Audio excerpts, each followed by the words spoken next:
This week's episode is sponsored by Common Sense. Given the fact that we're in the middle of a pandemic, Ben and I are recording remotely. Please practice social distancing and wear a mask in populated public spaces. Thank you. Now on to this week's episode. Ben, take it away. Hey, Jeremy, how are you doing today? I'm good. How are you, man? Not too bad. Can't complain. Nice, nice. Well, what can we expect in this week's episode? Well, this week we'll be going through a few different things. We'll be starting up with our usual bullshit corner, going through kind of some of the, recent things going on in our personal lives. We'll go into kind of some of the new cars that have been announced in recent weeks. Things like a Pathfinder teaser for the new upcoming Nissan Pathfinder. We've got updates with the Tesla Model S and X, some Cadillac Blackwing editions, some new stuff going on with Mini, and some discussions of Ford. We'll also be kind of concluding our discussion last week, or last episode, I guess, of background for us, and kind of going through and finalizing sort of the vehicles I'm currently driving. Went through some of my early car memories and things like that, and through Jeremy's experiences. So we'll be wrapping that up with me as well. I think that's kind of going to be the main arc of our show, unless there's anything I'm forgetting there. Well, I mean, one big thing that we're forgetting is that we can actually see your face this episode. Holy crap! We fixed that Yes. problem. My God. I don't know what it is. It was my fault. We were using a separate thing to record the audio, so we turned our audio off so we couldn't see each other, or at least it wouldn't bounce between the two screens. So there we go. We now have the problem solved. Ben, you can now talk. We can now see your face when you talk. Yes, hopefully the videos as well that we were showing last week that had no audio will now be included with audio. A lot of good changes this week. As I think we said in the first couple episodes, we kind of iterated. Of course, it's new ground floor. We just started doing this. Still going through growing pains with technical difficulties, things like that. So we're slowly learning this system, and we're getting there. I think we're starting to kind of have somewhat of a grasp on it now. So hopefully, just keeps improving. And yeah, hopefully there's no major technical bugs this week. You guys hear us all right. You see the videos, you hear the videos, you see my face for more than 3 minutes, and hopefully it goes a little bit smoother this week.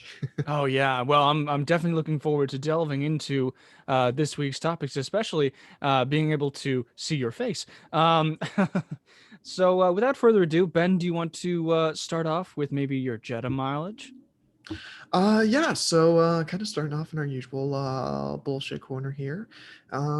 Just some, I guess, little updates. It's been a little while since we recorded, so just figured I'd give some continued updates about the Jetta. She's nearing a bit of a milestone. Mileage is at I'm about 115 kilometers away from 430,000 Congratulations, on the man. dot. So yeah, thank you. It's been racking up pretty well. I think I've put about, I want to say, like 8,000 kilometers on it this winter or something, like a decent bit. I've been Damn. driving it quite a bit. Kind of some other stuff I guess I'm going through today as well. Bullshit corner I'll bring up now. Been kind of doing some delivery stuff on the side. The good old COVID lockdown and everything again. For those who I guess don't know, we're based out of Ontario. We mentioned that before, but they announced another state of emergency, so kind of everything forced closed again, making people work from home. Now I already have an essential job as a sales rep for Frito-Lay, so it didn't really affect my workplace necessarily. However, I am a contracted worker as like relief, so I really only work when someone's off, vacation, illness, injury, whatever. And that hasn't been happening a lot. Sometimes it happens, a bunch, and I get a whole bunch of shifts offered back to back. Other times there's kind of, 3 week dead zones where I get no work. So just kind of as a side gig, and with the lockdown, I figured my friend got into it as well and was kind of explaining it and recommending it to me. But I thought, what else to do but drive for Uber? So I've been doing kind of skip the dishes, Uber Eats delivery, things like that. With the Jetta, racking the mileage up a little bit faster. Wow, good job. Um, and hustling food on the side. I used to do pizza delivery in high school, so it's not a job I'm unfamiliar with. I make the joke now. I just go from slinging chips to slinging food after work now. Like it's just some sort of food product, regardless I'm delivering. It's just one is in a giant semi truck and the other's in a small diesel station wagon. So I've kind of been doing that. That's the main reason the Jetta's mileage is racked up so much. I've put even, I think, like 5,000 on it since you've earned 6,000 actually since Christmas. So about just over a month. So the mileage has been getting pretty stacked on it. between Uber, and then for a while when I was moving stuff out of my place in Toronto, I put another couple thousand on it, bouncing between Toronto and London, or another couple hundred, I should say. So yeah, it's been getting pretty high. It's actually been pretty good so far for maintenance. I know either the last episode or the one before, I kind of mentioned the whole nonsense and chaos with my timing belt and all that issue and major repair I had to do. And I've been lucky so far where since that, the car hasn't needed a whole lot. I recently did some new charge piping and stuff for my intercooler because I've been having some boost leak issues. Fixed that problem, and now I'm having weird underboost issues. The theory is that the actuator for my turbo is officially dead, which would not surprise me. It's been giving symptoms for a while that it was on its way out, and actuators on Mark IV diesels are a pretty common failure point, especially with my mileage. So I think that's going to be the next major, kind of somewhat major service it gets. But I've just been, I think I mentioned before too, I've just been kind of trying to stay as low budget as I can with the maintenance, since I do plan on trying to offload the car in the next few months. So just been kind of trying to, keep the spending in check. And what better car to use for delivery than a TDI that, you put $50 of fuel in and gets you 1,000 kilometers.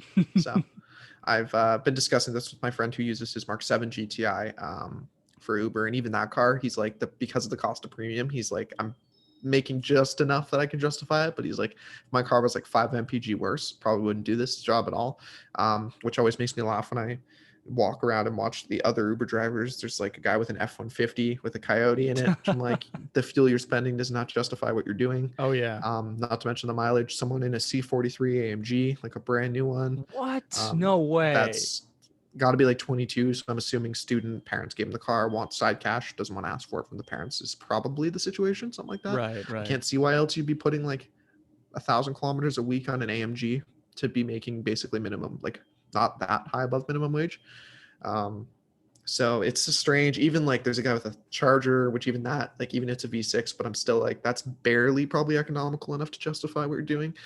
So you really, the way that, from what I've discovered from doing those delivery services, you really have to have an efficient 4-cylinder economy car or crossover. Anything larger than, like, I'd say a RAV4 is kind of pushing it as far as being justifiable for the job you're doing. Right. Because just in my opinion, and I don't think most people look at it this way, you have to be kind of more finance inclined, I guess, or more stingy with money, whatever you want to call it. But I think it boils down to a lot of people just, they see extra cash in their bank account, and to them that's just extra money. They don't think about how much more frequently am I putting fuel in my car, how much faster am I having to do maintenance now, oil changes, tire rotations, braking parts, whatever.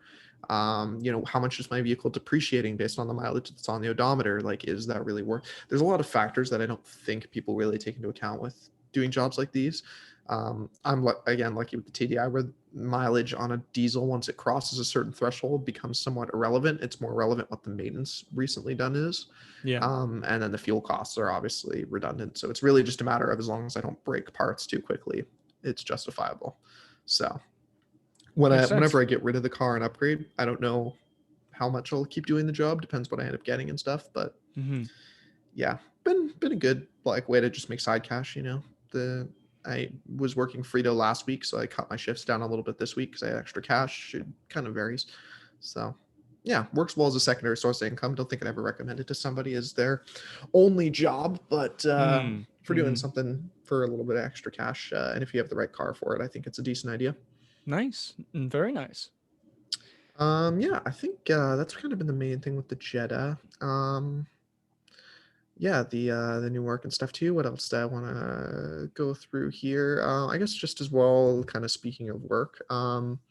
Also mentioned in the last podcast, my main large truck driving has been done with the International H2s. Yeah, I was actually just driving it on, was it Sunday? So it's just recently in that thing again. Letting the old, we've actually had a pretty cold winter lately. I don't know how's Toronto been as far as temperature, Jeremy? Toronto, it's been a mixed bag. Recently we had a big downpour of snow, and it's okay. I mean, the snow is sticking to the ground. Luckily, there hasn't been any more, flurries to add on to the snow. So I've only had to shovel once. So it's nice. It's cold. There's a nice wind chill, bringing temperatures down to like -9, which to some people is freezing. But it's especially cold for people who are, people who are staying home and have their heaters on like I do. So when I step outside and go for walks, I'm like, oh shit, I have to wear boots and I have to wear layers. Wow. I haven't had to do that for a long time. Because normally, under these circumstances, you'd stay inside, and if you do go outside, it's on the rare occasion just to get some exercise. And so, I don't know, I've just been less inspired to go out, especially because my boots are now giving me blisters. So that's great. Oh, how fun. Oh yeah. Yeah, it's been kind of, I guess, the same in London. We got that huge dump too, like 50 centimeters or something Yeah. absurd, on Friday or Saturday, whatever day that was. And I was out delivering that night actually. Made great tips on Uber. The surge and bonus pricing for Oh, delivering nice. during that was huge. So I made a lot of money that night. And a great fun with the Jetta because I was just drifting everywhere. Oh, Essentially, nice. the car was just drenched in snow by the end of the night. It kind of sucks because I washed it last week, and this week it looks horrible. Where like you can literally see the splatter marks up the side of the Right. car from where the Yeah. tires have spun and kicked snow up against the side of the vehicle. Um, but yeah, it's been fun for that. But yeah, with the cold here, the wind chill's been bringing us below -20 a couple times, especially in the morning. Oof. Yeah. So it's been because it's been interesting starting the Cummins on Sunday was rough. That truck was not happy with me trying to get into the loading dock. Um, thank God. Those things are always funny too because they have these ridiculous grid heaters where the way that they work, it's they like blast heat at the engine to try to help it to start in the morning or Right. whatever, Right. and it drops the it's so crazy. It drops the battery voltage from 12 to 7 volts, so it Wow. almost seems like the truck like is about to die, and then Yeah. jumps back up when it kicks itself off.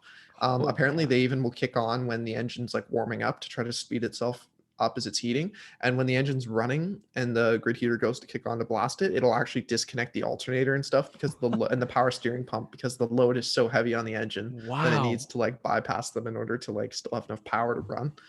um it's pretty crazy, but the truck heats up in like less than 10 minutes even if the last guy was shitty enough not to plug it in. Right. So Right. it's pretty impressive actually how well it does, compared to like my diesel where it's 15 minutes or whatever to get the thing heated up. And actually, speaking of that, in other side news I'd forgotten about, I got a new, I guess it's aftermarket part for my Jetta. Really. With the winter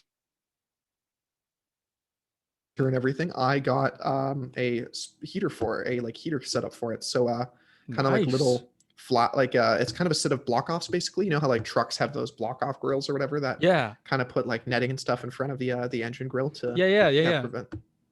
Yeah, so I'll see if I can come up with a picture Yeah. Share it on of it that screen. It here. sounds like a nifty little add-on for your car there. Yeah, they're quite expensive. Oh, I imagine. So um I It's a really block had heater, right? no, it's like a actually literal like fabric that goes over your front grill and stuff, so Oh. you can't get air basically into it. Okay. That's nifty. See if I can find one for a Mark IV here. Ah, yes, there's a perfect example of it. We will screen share for the folks that Make sure you're not doxing watch yourself. along here. Yeah, gotta be careful with that. Yo, yeah. I don't want the We will internet knowing share. everything about you there. So hopefully you can see There it this all is. right. Yeah, so Wow. it looks just like this. Yeah, you can see basically just two black felt things that go super simple, but to buy these, they're like $300 or something stupid to get them What? into Canada. So I found them off a guy that had parted out his Mark IV and was into a Mark VI now. So offloaded them to me for a decent price, like less than Nice. half of what they are new. And yeah, that's actually, you'd be shocked, that cut my heating up time down from like 25 to 10 minutes. Like That it is was a substantial. impressive. Yeah, I honestly could not believe how much better it had gotten just from putting those block offs in. There's a little piece for the lower valance as well. A lot of people just kind of shove cardboard in there, which Mhm. does work, but especially blocking, not really any other pictures, but yeah, especially blocking that top piece here on the Volkswagen logo Yeah, yeah. makes like a huge difference. And there's not really a way to do that short of buying this piece. So yeah, it was definitely worth the money, especially now that I've seen how much it improves the car heating up, and I think it just fits with the situation of winter Oh, as yeah. well, where this is the season where your car should look all winter capable. So I like Oh, driving past yeah. trucks in traffic and having that ridiculous kind of look of the whole front end being blocked or whatever.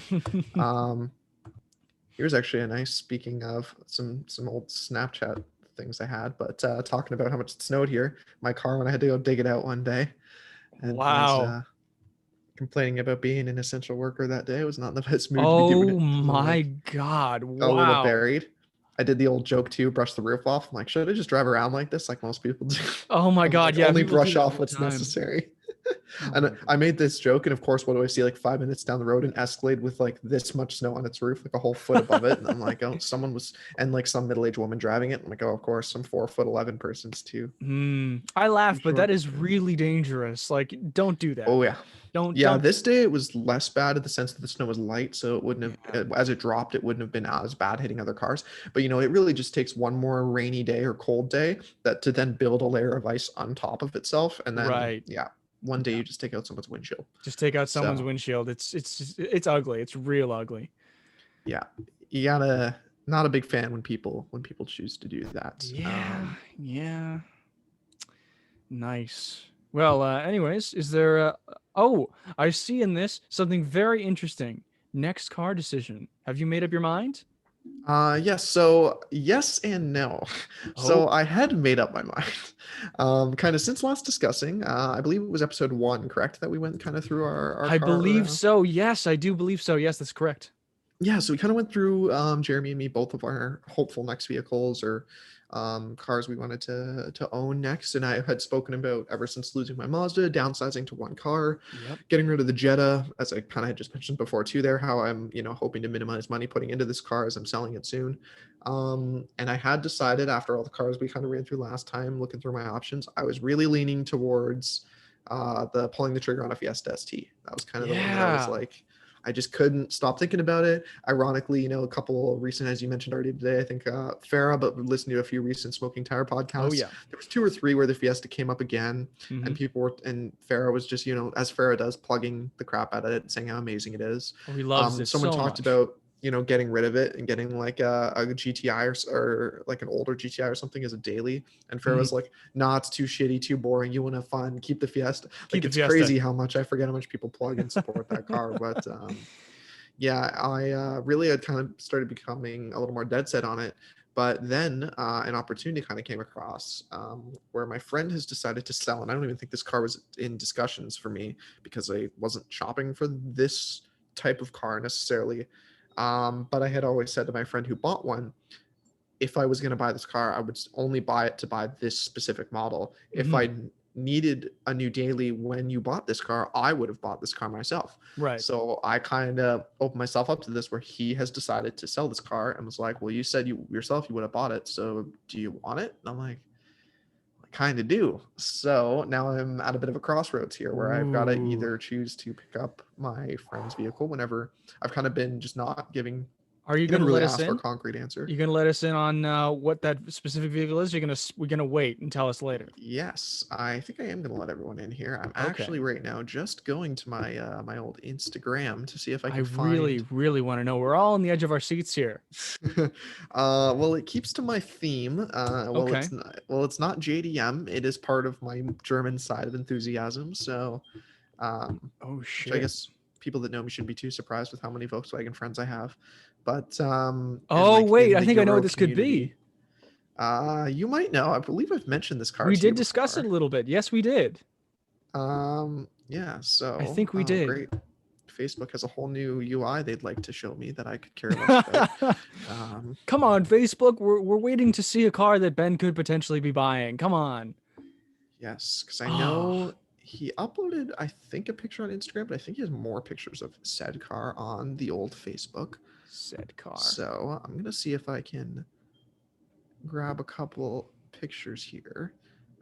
Man, he does not. The downsides of having friends that aren't big internet people, they don't post very many pictures of their cars, so it's a No. pain. I wonder if it's like non-internet people or non-internet users or like people who are big on using it, or if it's just like people who aren't big on their cars and just don't like to post a lot of pictures online. So I know with him, I think it boils more down to he's just not a big like Facebook, Snapchat, social media type of fair enough. person. He just is not doesn't care too much for that stuff, which That's fair. I I am totally okay with, Oh yeah, except for no. in the case of posting car pictures. That's my one exemption is I will happily post pictures of my car. So Of not course. having those is unfortunate. Oh yeah. And of course, oh, there's my Instagram There we login code go. going through the All good old right. fun two-factor Getting authentication shit here. done here. Um, yeah, I don't want to dox myself here because I've got the No. Facebook picture pulled up, but I'm trying to get an Instagram one as well here at the same time. Yes, Save let that us not dox information. ourselves in the Yes, process. we don't need that. No, none of that. All our unimportance in life, but Mm. yes, there's his. He posted as a photo collection instead of separating these photos, so you can't really get a good look at individual angles, which I'm not a huge fan of. Bummer. But nonetheless, we will share the screen Here we and go. announce the car I'm looking at buying. So this vehicle, I'm pretty much only buying because it's old. However, it's been completely overhauled. It was Ooh. purchased from a Volkswagen tech who did a lot of Ooh. substantial work to it, and basically has made it a 2000. I think it's an '09. That's essentially a brand new car. Another issue I had mentioned with the Fiesta STs, researching them, I discovered I really want a car with Android Auto. Ooh, If I can't yes. put an aftermarket head unit in, I want it to have it from the factory. Mhm. Fiestas, because they have that stupid Ford cluster setup, it's like $2,000 to do any dash pulls or proper Right. upgrades, because it has some crazy module in it and stuff that's tied to the engine harness. It's like a whole thing. From what I could research, there was no way to do it cheaply, so it was just easier essentially to get a car that had the features you wanted from the factory. Mhm. So wanting a Fiesta with Sync 3, Ford's newest interior, it required me to get a 16 or newer. And Mhm. 16 Fiestas are simply a little above what I'd like to be spending on my next Unattainable car. right now. Yes. Mm. Yeah, there's ways I could get the budget together, but it's just I don't really want to spend that money right now if I can Right. avoid it, which is kind of I think going to be the main motivator to making me get this car instead if I do end up pulling the trigger on it. Mhm. Um, but yeah, without further ado, for that main reason, The world's biggest I lead up. bring you Here we what go. I'm probably gonna. Probably will be my next vehicle. It seems, I think. Woohoo. A I believe 2009. Might be mistaken here. And I'm kind of bad with this generation in this chassis of car. B6 Passat, keeping it in Oh, the wagon community, wow. um, and just going to a larger platform basically. This one is powered by the 2-liter FSI turbo engine, and it is, of course, because I would not buy anything else, a 6-speed manual. Very nice. Um, and the it's not perfect by any means, but it has had a lot of significant work done. Now, and many people that kind of know me with Volkswagen community know I tend to buy Volkswagens for more reliability than anything else. So you might Mhm. say, why would you buy a early 2000s 2-liter FSI motor? Those are infamous for oil starvation issues. Same with the TFSI, for um, burning issues, piston seal issues, piston ring issues, quite a few things. Not a perfect car by any stretch. And the answer to that is quite simple. This car is powered by a 2015 FSI 2-liter Oh engine from shit. a late generation NWS Passat. Wow. So it's had the engine swapped and the transmission swapped. So engine and transmission have 30,000 kilometers. Actually, I think now 40 on them with my friend driving it. Um, yeah, so the car's at 200, and the chassis itself has, I think, 200 and I want to say 40,000 or so on it now, and maybe a little bit more. And the engine was all the drivetrain was swapped around 210, I think it is. Whenever if I do buy this car, I'll have more specifics on this stuff because I haven't retained it that closely when my friends mentioned it because it wasn't my car. But Yeah, I will be yeah. making like a doc of this basically if it ends up becoming mine. Um, and the car, it's one of those things like you need to see it to believe it sort of deal, where seeing this car in Mhm. person you can really see what the guy did, where this car everything was touched. Like when he pulled the drivetrain out for it, he pulled the subframes out from the car, repowder coated and sanded all the subframes so they're Holy like clear crap. black, there's no surface rust. He repowder coated the entire underside of the car so there's no surface rust on rockers, on frame rails, on anything. He then put the whole car back together, reupholstered the entire interior and fully detailed. So it's got brand new leather in it, brand new door cards, brand new Wow. speakers. Um, he, when doing that, also redid all of the, when he took the subframes out and put them back in, he redid the entire suspension assembly, new upper and lower arms, new trailing arms, new tie rods, ball joints, wheel bearings, everything was replaced on the suspension. New shocks, new struts, new absorbers, new top hats, new mounts. Like Oh literally, jeez. the whole car has been top to bottom replaced. So this car The is only just thing he didn't sorted. The only thing he didn't do was the brakes, which my friend just did. So like Wow. literally the whole car has been serviced within the last 50,000 kilometers. Everything's been touched. Once he put it all back together, the car had some rust on two of the quarter panels. Two of the doors were rotting and the hatch was rusting. There's also some rust spots on the roof around the moisture pools and the frame rails for the Hmm. like roof rack. And then the hood had some paint damage on it as well.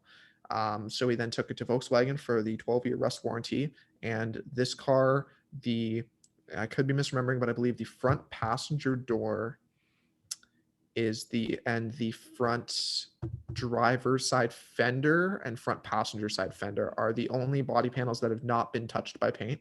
Wow. The entire rest of the car has either been replaced or resprayed. Hood Oh is boy. a year old. Trunk is a year old. Both back doors are a year old. Um, and yeah, every other panel was fully resprayed. So essentially, instead of blending, they resprayed the entire car because it was just there was so much paint damage, like they needed to retouch that. Almost And the entire car got repainted. it almost looks like that. Looking at that front wheel, looks like that front wheel's been curbed a bunch of times too. Um, It uh, has been. Previous owner, not my friend in his defense, but yeah, fair enough. Fair enough. there's some other pictures of Because it all those wheels cleaned up don't and look sparkly. period correct, are they? Yeah, those I forget what car those wheels are off of. They're from another I Volkswagen. figured they look Passat. They do look Passat to me. Yeah, they might be from a later Passat. I'm Yeah, not that's what I good was with bolt thinking. patterns on them either. They could even be Audi wheels repurposed for all I know. They could be. Again, my friend I think has told me what these came off of, but I'm in my brain. I'm drawing a blank here. Hmm. Shout out to Jared underscore B6 if you want to follow this guy and see his one picture of this Passat. Doesn't really post frequently. So I mean, it's No, not no. not one to follow for content, but if you are curious about this car, that's the account it's under, I guess. Um, and ironically, of all things, too, he's just kind of he's only owned Volkswagens for his entire life. He's trying to switch into something different, a different platform. Hmm. And I asked him, if you sell this, what car are you going to get next? And ironically enough, and this also eases my conscience a little about buying the B6 because I know it won't be as fun as a Fiesta. Hmm. So in my head, I was like, am I willing to sacrifice the joy for having a better daily? Because this thing is absurdly comfortable and nice on the Yeah. inside. So it's that trade off of do I want it for the daily ability or do I want the Jetta? Or sorry, not the Jetta, the Fiesta for more fun. Right. Ironically, which kind of eased my buying decision here. If he sells this, of all cars, and he didn't even know I was shopping them. Of all cars, he was going to buy a Fiesta ST Wow. if he sells this. So, which I thought he was kidding when he told me because I'm like, is that a joke? Because I said I would either buy this or the Fiesta ST. He's like, I didn't know you were looking at Fiesta ST. So, and same reason I want to buy one. For various reasons, I drove my friend's old Fiesta STs, fell in love with them. My other friend here drove the same person's Fiesta ST, and ever since driving it was like, I also want to own one of these because that's what Fiesta STs do. You Yeah. give them shit until you get behind the wheel of one, and then just like Miatas, you realize how they're like the most fun car you can buy, and Right. Right. suddenly you're like, actually, maybe I do want to buy one of these. So yeah, he is looking at getting into that. So that'll be kind of cool too, because we swap keys all the time and stuff, and like are totally okay, like letting each other use each other's cars. I've driven this Passat several times, um, Nice. and which makes me happy because it works out where if he gets his Fiesta, I can just drive that whenever, and then he won't have to miss his Passat because he can just drive it when I have it. So That's, you know what? it That's kind actually of really responsible. That's actually a responsible move. If you actually end up buying his Passat and he buys a Fiesta, then you two could just swap and you'd actually have a pretty reliable car because from the modifications and the things that he's done to it, sounds like that car is a fully sorted, solid Passat. Like it almost sounds yeah, like exactly. bringing a knife to a gunfight. But why did I bring that up? I don't know. Uh, Oh, uh, perfect. I did find a picture. I was trying to dig up a Passat interior because ah, he has no interior. I have no interior pictures of his posted around here, but I wanted to show how kind of nice this car is on the inside. This isn't an exact replica of his interior, but it roughly gives an idea. So hmm. he has a different steering wheel than this. Probably, again, this mechanic like did all the perfect, like the ideal Volkswagen things. So he probably swapped it with some other wheel that's considered better, whatever reason. But it's got a very interesting Volkswagen key where it's like that old school design where you actually like insert the key into the dash. You like push it in like a Aston Martin or Like the something, which is Aston kind of Martin. Yeah, I was interesting. gonna say, yeah. Yeah, which is kind of odd. It's got this same caramel colored interior. It's a little bit different shade. It's more actually, it's kind of like it's not even really that shade. I don't think there's any in here that have the exact interior shade, but it is like a weird old person spec kind of like caramel brown with a like lighter gray with like a brown dashboard on it, which I kind of like actually. I'm not a big fan of black interior. It's just so generic to me. Hmm. Um, so I kind of like the multi-interior color personally. It comes super well equipped, just like this one in this picture. It's That got looks dual nice. zone, automatic climate control, heated seats. I miss auto climate so much, so that's cool. Having dual zones kind of interesting. Hmm. It's got an updated radio from this. His has a touchscreen radio with Bluetooth from the factory, which is kind of cool. I'd probably still go to an aftermarket one just to get Android Auto, but we'll Hmm. see. At the very least, I need to wire a subwoofer into it because every car I own needs to have a subwoofer. Um, but yeah, beyond that, it has like a bunch of really nice features like automatic adaptive headlights, xenon projectors. What else does it have? It has auto hold, which is quite surprising for an old car, like that feature where when you come up to a light and you stop, the brakes automatically apply themselves until you put the clutch in and start going again, Nice. which for a manual is actually really nice because it Yeah. would essentially give you hill start assist because you don't Right. have to have your foot held on the brake for the car to stand still. So when you go to leave at an intersection, until you start popping the clutch out, the auto hold stays on. So put your foot on the clutch, put it in first gear, and then creep up the hill nice and easy, which is kind of cool. Um, and yeah, just a really nice overall interior. It's Volkswagen, obviously, so built super well. It's Yeah. far nicer than my Jetta interior, both between being reupholstered and just being a Passat. So it's a lot of higher end materials. The B6 is also, of course, in the era of Passat that was still built on the European chassis, where they had far more features before they went to the Yeah. North American ones that are kind of more crappy, for lack of a better word. I find the Euro ones are a lot more like they're essentially just an Audi A5 Hmm. with Volkswagen badges on them.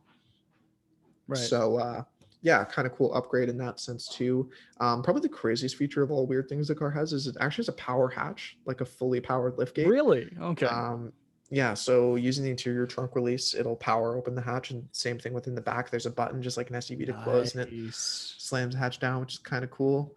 I can get Has a behind dash that. cam already hardwired, Oh, backup perfect. camera that's wired into the dash cam as well and already wired into the back of the car. Yeah, so quite a few nice features. It's set up pretty well as a daily. Um, I think the only things I'd really want to do are like, some aftermarket stuff, make it a bit louder, open up the 2 liter a bit. And then, yeah, like I said, subwoofer. And then I'd love to put a car like that on air because I think it would look really cool It on air would, ride. yeah. I don't know if I'll want to put the money into that. So, that's Hmm. a we shall see thing if that ever I think happens. you'd want to do a project car instead of making your daily, project-esque. I mean, I was going to ask if you wanted to do forced induction with that, but I don't think this is the right car for that. Well, it's already turbo from the factory with Oh, the right. Oh, the 2 liter. whoops. So it's basically just the GTI engine, but like detuned essentially. Oh, okay. So you So could tune it up. You could put a tune on it. yeah, you can tune these pretty quickly up to like 350 horsepower, Oh, which shit. is probably something I'd be more inclined to do. If I just do downpipe, really, I could get the horsepower up. That's really all I think I have to do. I'm not super familiar with these engines. I could be wrong, but I believe that's the only supporting mod I would have to do, which is cheap enough that I might end up doing it long term. Yeah. Um, it's just yeah, here's like a decent picture of it. But the idea of these things lowered is just Wow. very cool to me. It's just, I love the local wagons in general, slammed, but I never did it to my Jetta because I thought it was too rusty and not worth the money. This Hmm. car is actually in half decent condition, which is what would make me consider it. Right. Again, not like a That guarantee I'll spoiler, by ever the way. actually do it, but Holy crap. That little um, spoiler on that the here's a lowered. nice one from Europe actually with like a full Euro kit on it. The body kits in Oh. Europe also look far better. Um, If you could don't get a think I'll Euro ever. kit for that, for if you did end up buying that Passat, if you got a Euro kit for that thing, that would look Yeah, if I could get amazing. my hands on, I think this is called like the R30 something kit. Just kind of like the Wow. equivalent of a Golf R spec, but it is more body appearance stuff. Wow. Yeah, something like that on air would be super cool. Super cool. Don't know if that will ever come to fruition, but a Hmm. man can dream.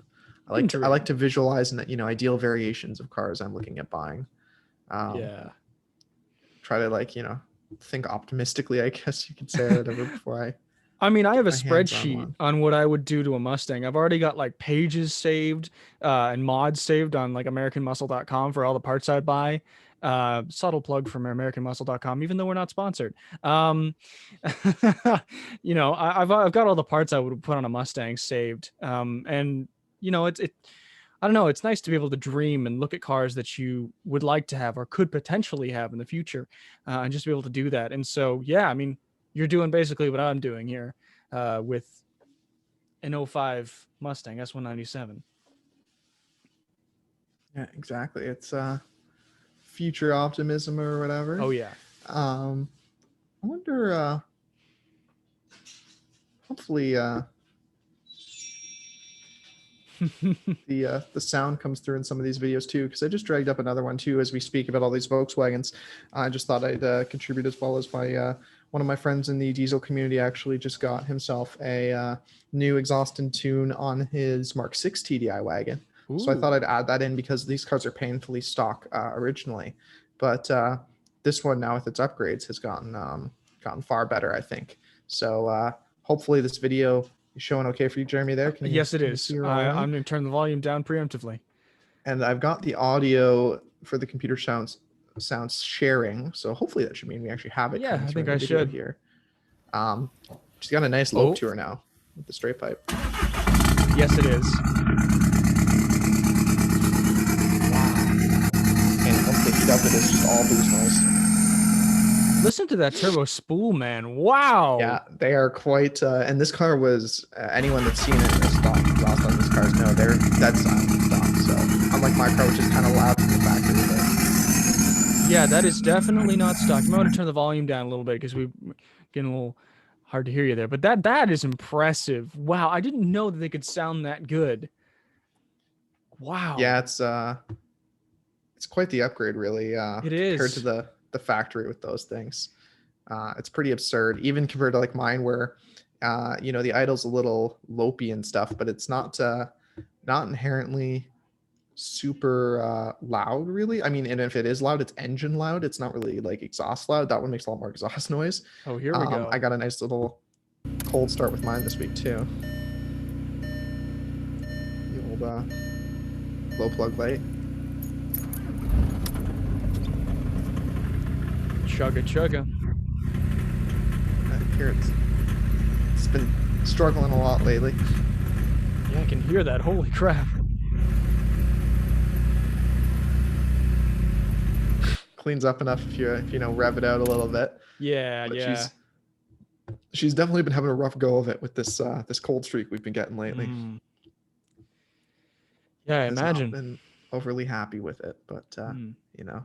such is what you have to deal with in winter, Hmm.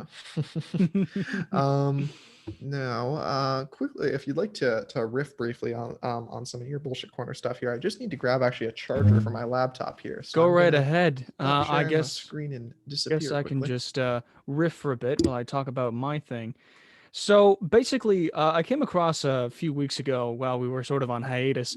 We were talking a little bit, or I was looking at things personally, at the 2021 ESO Revolta. I actually kind of came across it on Instagram. I will pull up an image shortly. But basically, the one thing that I was intrigued about specifically was the lines of that car. If any of you are familiar with the ESO Revolta, they made one a long time ago. I think sometime in the 60s. They were beautiful. I believe it's Italian designed car. And I was just impressed with how they sort of retro designed that specific car. A lot of people like James May or journalists don't like cars that are like sort of retro designed vehicles. And I get that. I mean, they have a place. And sometimes, they fit, they don't generally fit the modern standards. And so I understand that.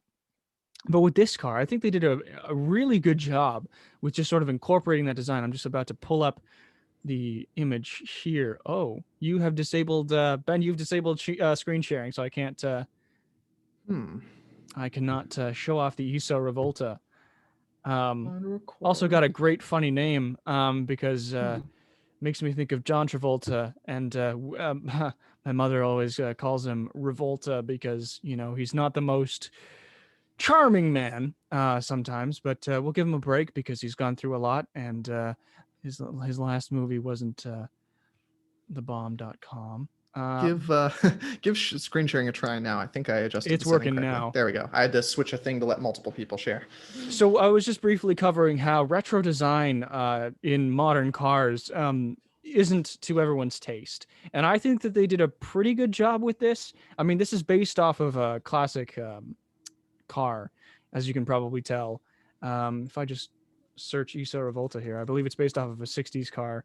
I should have done my research here, but they produced a bunch of cars. I believe it's based off of this one.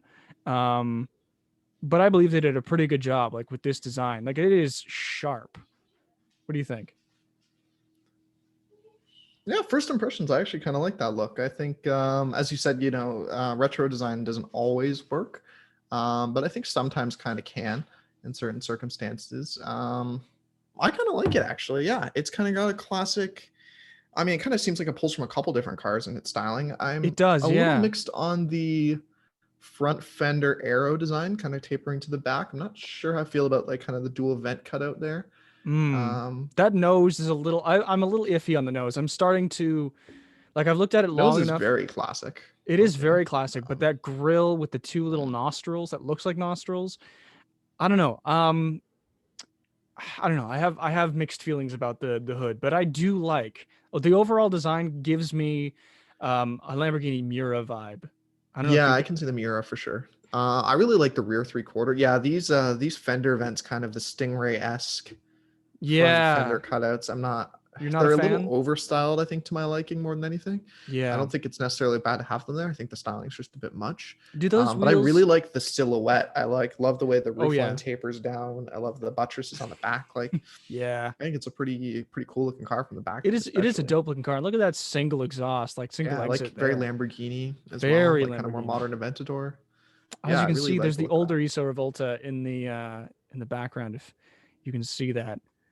Yeah, Um I can see like the characteristics carrying over too between the yeah. two pretty clearly. But I don't those think that's bad wheels, actually. they look oddly Ford to me. Do you see it? I I could see can't. Ford. I also see for some reason I'm seeing Jaguar F Type, and I can't even picture what the wheels on an F Type look like. But for some reason, that's what my brain's going to. Weird. Funky. Or Grand Theft Auto, even maybe there's a wheel that looks like that. I've definitely seen a very similar wheel pattern to that Grand before. Theft Auto, you're right. I've seen it on a bunch of like generic Grand Theft Auto wheels. But I was thinking more like Ford Escape wheels. Those look like Ford Escape wheels Oh are yeah, I could see actually my stepsister's Escape. The gray one has black yeah, wheels on it. The spoke pattern is very similar to that very too. Actually, similar. yeah, It's that's kind something of that you funny. can't unsee, or like maybe a Taurus. I don't know if they had them on the Taurus shows or something similar to that. But I'm sort of seeing a similar design to that just on this car. But you know what? Overall, very impressive. I meant to go over the specs, so I will stop sharing. Um, Yeah, they but really do look like Escape wheels. I found the they picture right there. do. It is actually hilarious on how close to an Escape they look. But the one thing that just caught my eye like right away was the look. But anyways, here are the 2021 ISO Revolta GTZ styling specs, or at least the specs, not styling. I'm reading from a script here, so it's obviously screwing with me a little bit. So it's got a 6.2 liter V8, and it produces 660 horsepower with a 0 to 100 kilometer hour. 0 to 100 kilometers an hour in 3.7 seconds. So that's pretty good. Like, Yeah, for, that's like higher sport, like mid sports car territory, I guess. Like that'd be faster than like a Cayman or something, if I'm not mistaken. I think they're around the low four, just into the threes now. A couple bigger Aston Martins are around that time, so it's not too bad. yeah, I like it. I think it looks like it could be a very good Grand Touring car. Like I'm pretty sure the GT and GTZ probably means Grand Touring, and Z probably Yeah, means Zagato those or specs are something. very GT type specs. Do you know what transmission it's using? I don't know if you'd mentioned that previously, I but did not mention the transmission. Oh shit! And this will show that I haven't done much research on it. I don't know. I'm pretty sure it's a manual, probably a 6 speed, I believe, or seven yeah, speed. that time is totally, I think, pretty good then. If that's running on a stick as well. You see a lot of cars now in the sub 3 second range, but they're all on dual clutch transmissions. Yeah. So if you're running a manual that can do it in that time, and that's just meant to be a fun GT car, I think that would be a pretty cool vehicle. It breaks some necks as it goes down the road, a little Oh bit yeah. more interesting or more different than just buying like an Aston Martin Vanquish or something that you're now all stuck with getting in automatic form. There is no more manual options for these newer DB11s or whatever. Um, So it is actually based is a Corvette Z06 based transatlantic classic. So that's what it is. Motor Trend is saying it's based on a Z06. Um Very neat. I'm sure it's probably got the Z06 transmission in there. So, uh, Ben, I don't know if you are familiar with the transmission in the Z06. Yeah, the last ones had either a 7-speed manual or an 8-speed auto, so depending which one I guess of that they pulled. The 8-speed is I think a ZF gearbox, like the common 8-speed that's in everything. If that's the case, hopefully they retuned it because in GM cars it was infamously garbage.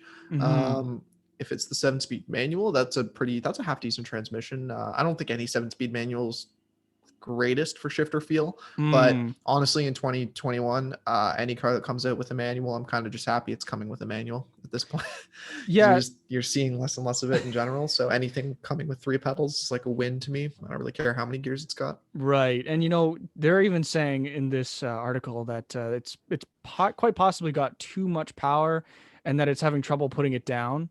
Um, Yeah, that wouldn't surprise me. so I don't know. It's a nice looking car. I would say it's a fantastic looking grand touring car if you're gonna buy one. But overall, I don't know. I love it. I came across it on Instagram because I follow a lot of car magazines on Instagram, so I see a lot of posts about certain things. And when I came across it, I was so interested because I love the design. I was like, car companies aren't making these kinds of cars anymore unless you're forking out loads of money to get one customly coach built. So, Yeah.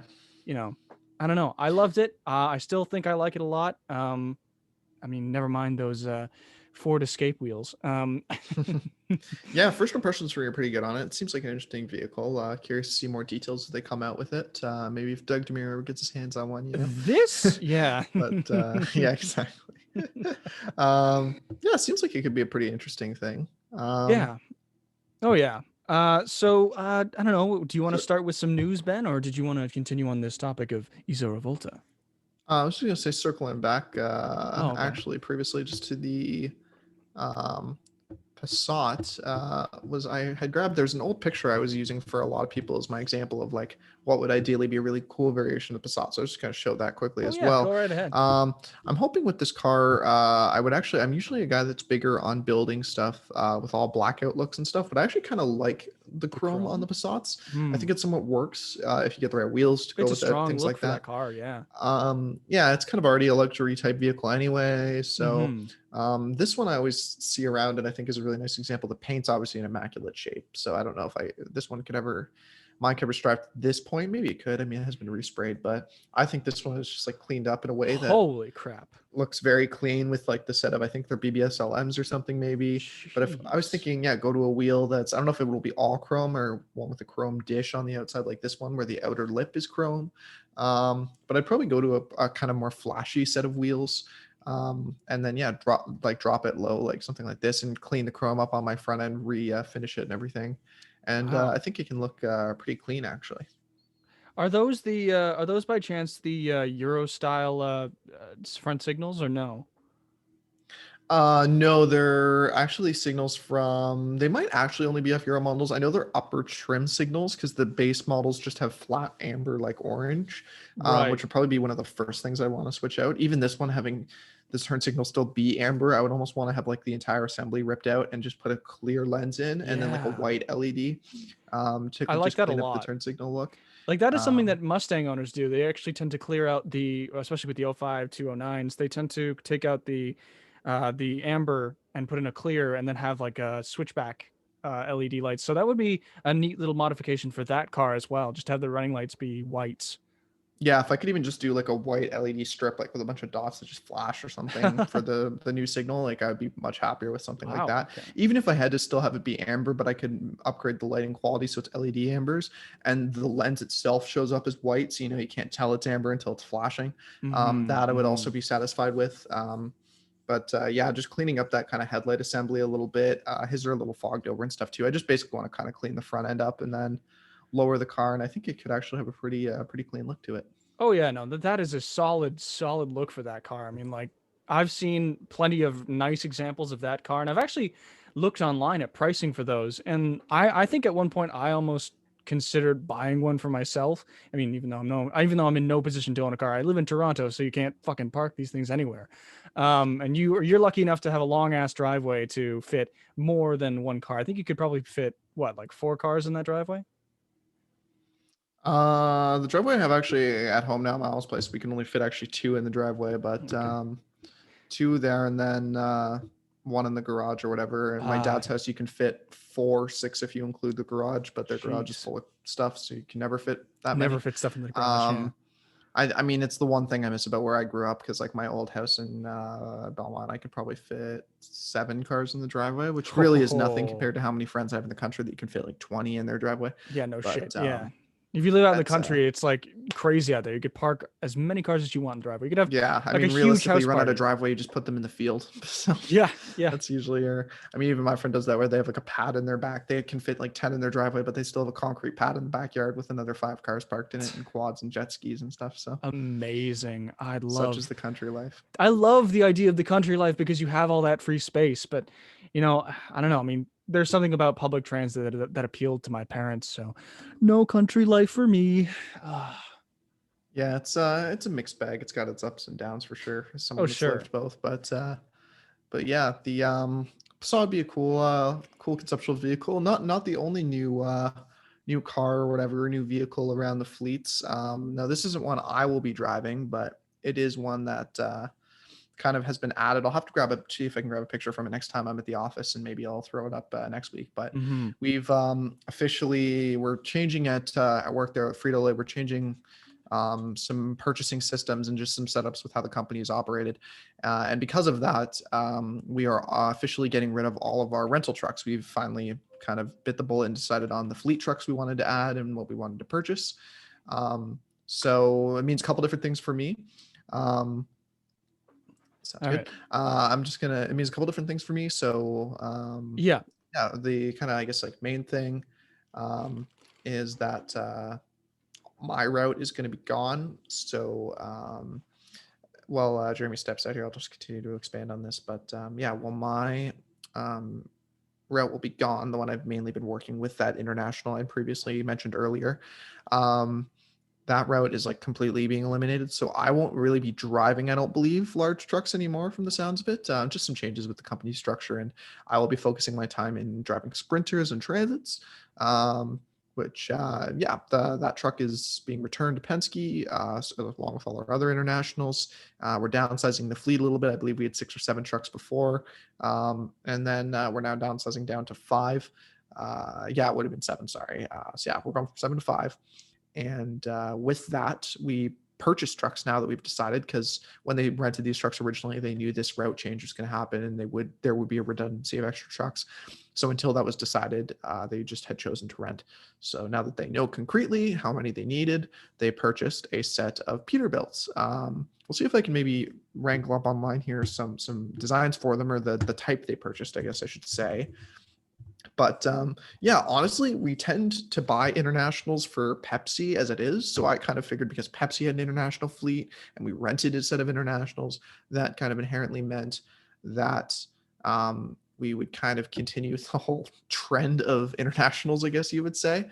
But surprisingly, we instead chose to buy Peterbilts. I don't honestly, at this point with this company, I could not for the life of you tell you why we choose to buy one over another. But for one reason or another, we did choose to go the direction of Peterbilt's. So I believe, now I'm really bad with vehicle chassis, but I believe we purchased either the 330 or the 337, which is their medium duty trucks. Talking about Um, Peterbilt's, correct? Yes, I was just updating how we're retiring our international fleet at work and we're switching to Peterbilts now. We've Nice. purchased some. They're like, we've decided kind of, on the trucks, they're not rentals anymore, they're ours. Hmm. So they're single engine. I think they're the pack car engine, I believe is what it's called. Um, but yeah, I was just saying to the folks listening here that we already tended to buy internationals for Pepsi, and I think Right. Peterbilts are on the more expensive side. So I'm a little surprised they actually chose to buy Peterbilts. But I do believe they are supposed to be considered a little more durable, a little more reliable. From what I spoke with my diesel mechanic friends about, they believed that these medium duty 330s or 337s that we've purchased are a better truck than the international H2s that or MVs or whatever the chassis was that we were previously using, that Pepsi still has to use. And after watching some of the Pepsi trucks struggle to get their trailers out of the loading dock in the winter, I'm probably thinking that they made the better decision here. But yeah, so this is kind of what we're switching to. I'll switch to a quick web link here, but Here we go. it looks like a truck, like you would expect. Oh yeah, The pictures online almost look weirdly animated for some reason, I but think they are. but yeah, you can see kind of the smaller mirrors, and we have a custom, they're painted bright yellow on the side now with Lay's and everything written on them and all Wow. that fun stuff. Yeah, it looks like it's only the PACCAR PX7. Ours are definitely not the Eaton manual. They're all with the Allison automatic. So I guess they're still an Allison transmission. It's kind of funny. A lot of these semis really do like using Allisons. Yeah. But because our internationals also are using the Allison, but yeah, I don't know if the PACCAR is considered a better or worse engine durability wise to the Cummins. I know it's better than the international engine.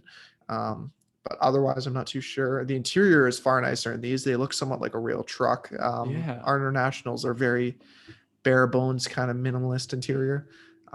So it's a bit of an upgrade. I think the drivers will probably be happy with it. I mean, I don't think they honestly care much in the first place. Yeah.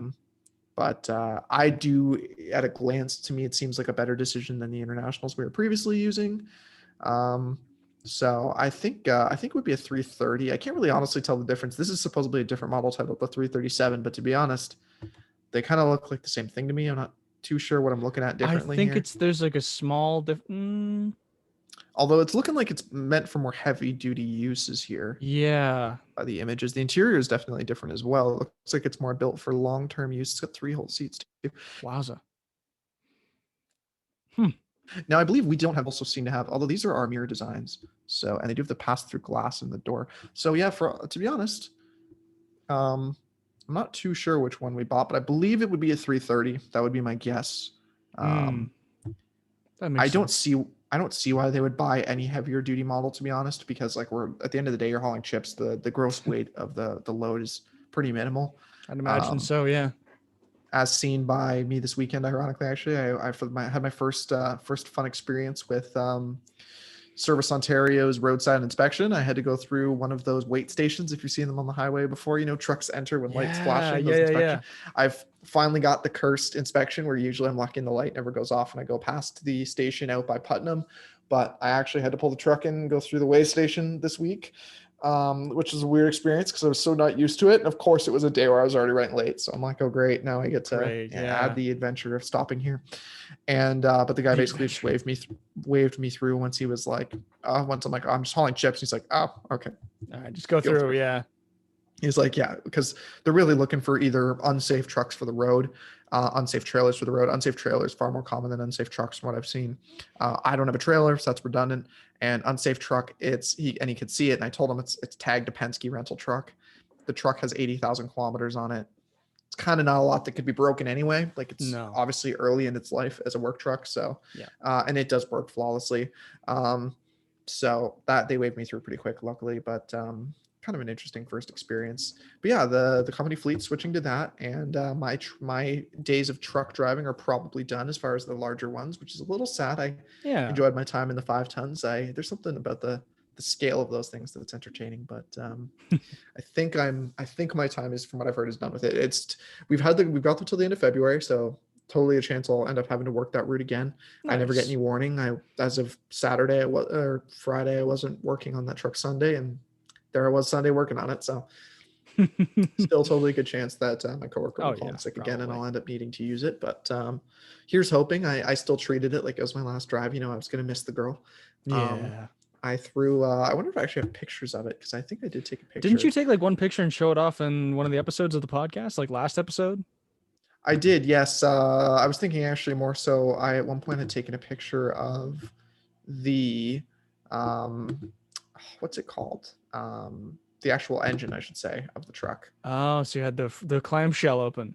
Yes, because I was filling with washer fluid on Sunday morning. So okay. I actually got a clamshell picture, which I don't usually have. Which I'd like to show, just simply for the bright red that is a Cummins engine that I think always looks kind of cool. It's very dirty because you can tell it's the middle of winter from the cleanliness of the clamshell here, but you got that nice bright red spray of the Cummins motor. That's gnarly. Whole block. You can see the giant charge pipe leading into the turbo and everything. Wow. Yep, had the clamshell open to fill up the old washer fluid bottle hidden down there. Yep. Nice and easy to service these things though, because once you get the clamshell up, you've just got the whole frame of the truck Just the basically whole sitting frame open. So exposed. yeah, I always find it funny how you'd think reverse opening, because in cars that usually makes them more cumbersome to work on without pulling the hood off. But No. these things, it's yeah, quite a bit of space with the A engine pulled, like lifesaver, the pretty hood pulled much. up like that. Yeah. Yeah, it's been interesting actually. A friend of mine works at there's a new international repair facility out in Halifax or Dartmouth that one of my friends got a job at, and it's pretty cool. They have these crazy custom like 5-ton lifters, and they're meant to lift each individual set of axles, so you can actually jack these trucks 10 feet in the air like a conventional Wow. car to service them and get underneath. And it's pretty crazy. He'll send me occasional pictures of like a city bus sitting 10 feet in the air, like those accordion buses and ridiculous things, dump trucks they Accordion can lift buses, up in the really? air. Yeah, like it can Wow. lift anything. You can reposition the ramps and stuff. And this facility was like like a $700 million construction or something Oh, absurd. okay. Where I don't know how much money they put into it, but it was something crazy. Where a lot of new jobs, a lot of new warehouse. The facility is incredible from what I've heard. So as far as like what it can do and all these capabilities, so pretty cool. Kind of tech stuff. Servicing something like this is probably quite easy in comparison, because it's a Cummins mixed to an Allison. You can't get any better for durability. But Hmm. Yeah. yeah, gonna miss that truck for sure. It was a fun one. Gonna miss the old girl. Yeah, exactly. um yeah, I think that about does it for kind of my bullshit corner stuff. I could probably roll into the old news here. Woohoo. To start us off with the first one there, Jeremy. Yeah, you know what? Let's just get her going here. So basically, I was again scrolling on Instagram and saw something very interesting, where Mini is working on a new all-electric John Cooper Works GP Mini. And they're testing it on they were testing it on the Nürburgring. A camo car was spotted, and there were no specific details out at the time when I found it, and I don't believe there are any new details to be confirmed at this moment. But BMW did confirm that engineers have been working on concepts of this car, as reported by CNET Roadshow. So as far as I can tell, it's a very neat looking car. It doesn't look like they've strayed away from any of the traditional John Cooper Works things. They've done some pretty good work over the years with their cars, so I wouldn't be surprised if this one's a knockout. Of course, the design does look a lot like the new design that Mini has unveiled recently. They redesigned their entire coupe, convertible, and I think four-door lineup, and I must say, it's a nice design, and I think that they incorporated that nicely with the John Cooper Works. I believe I'm correct in saying that, right, Ben? That they sort of integrated that new design with the John Cooper Works car. They did kind of integrate it. I'm personally not a big fan of the current Mini design structure. I don't really Hmm. like especially those rear fenders that like look like they're kind of tacked on top of the car. Right. The just the it's kind of an odd styling choice in general to me.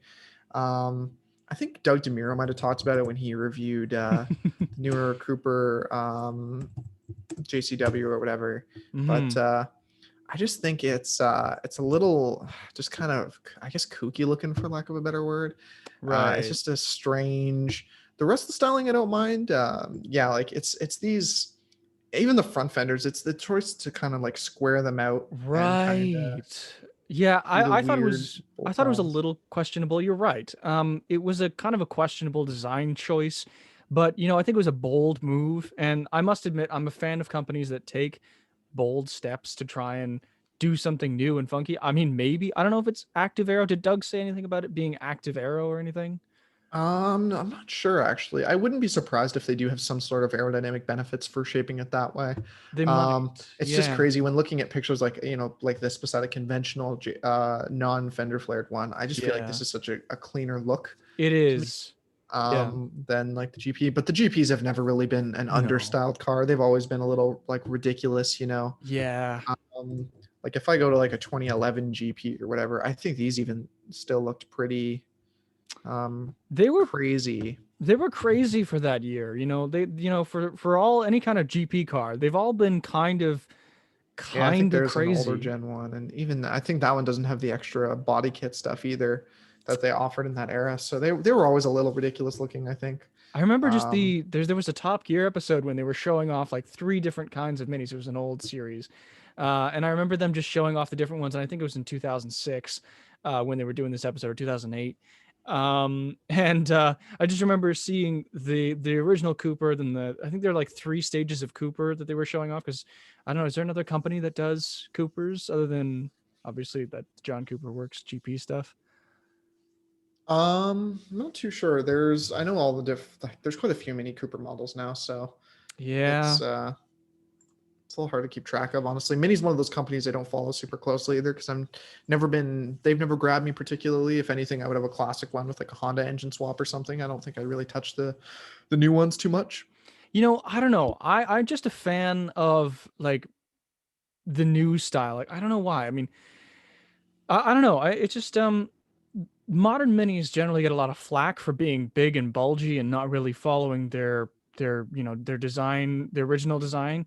But I think it's just classic enough that it's good. It's good. I'm Yeah, sort I of mean, losing words here. using Yeah. the mini name is redundant a little in the fact that they aren't that many anymore. No, they're But very BMW.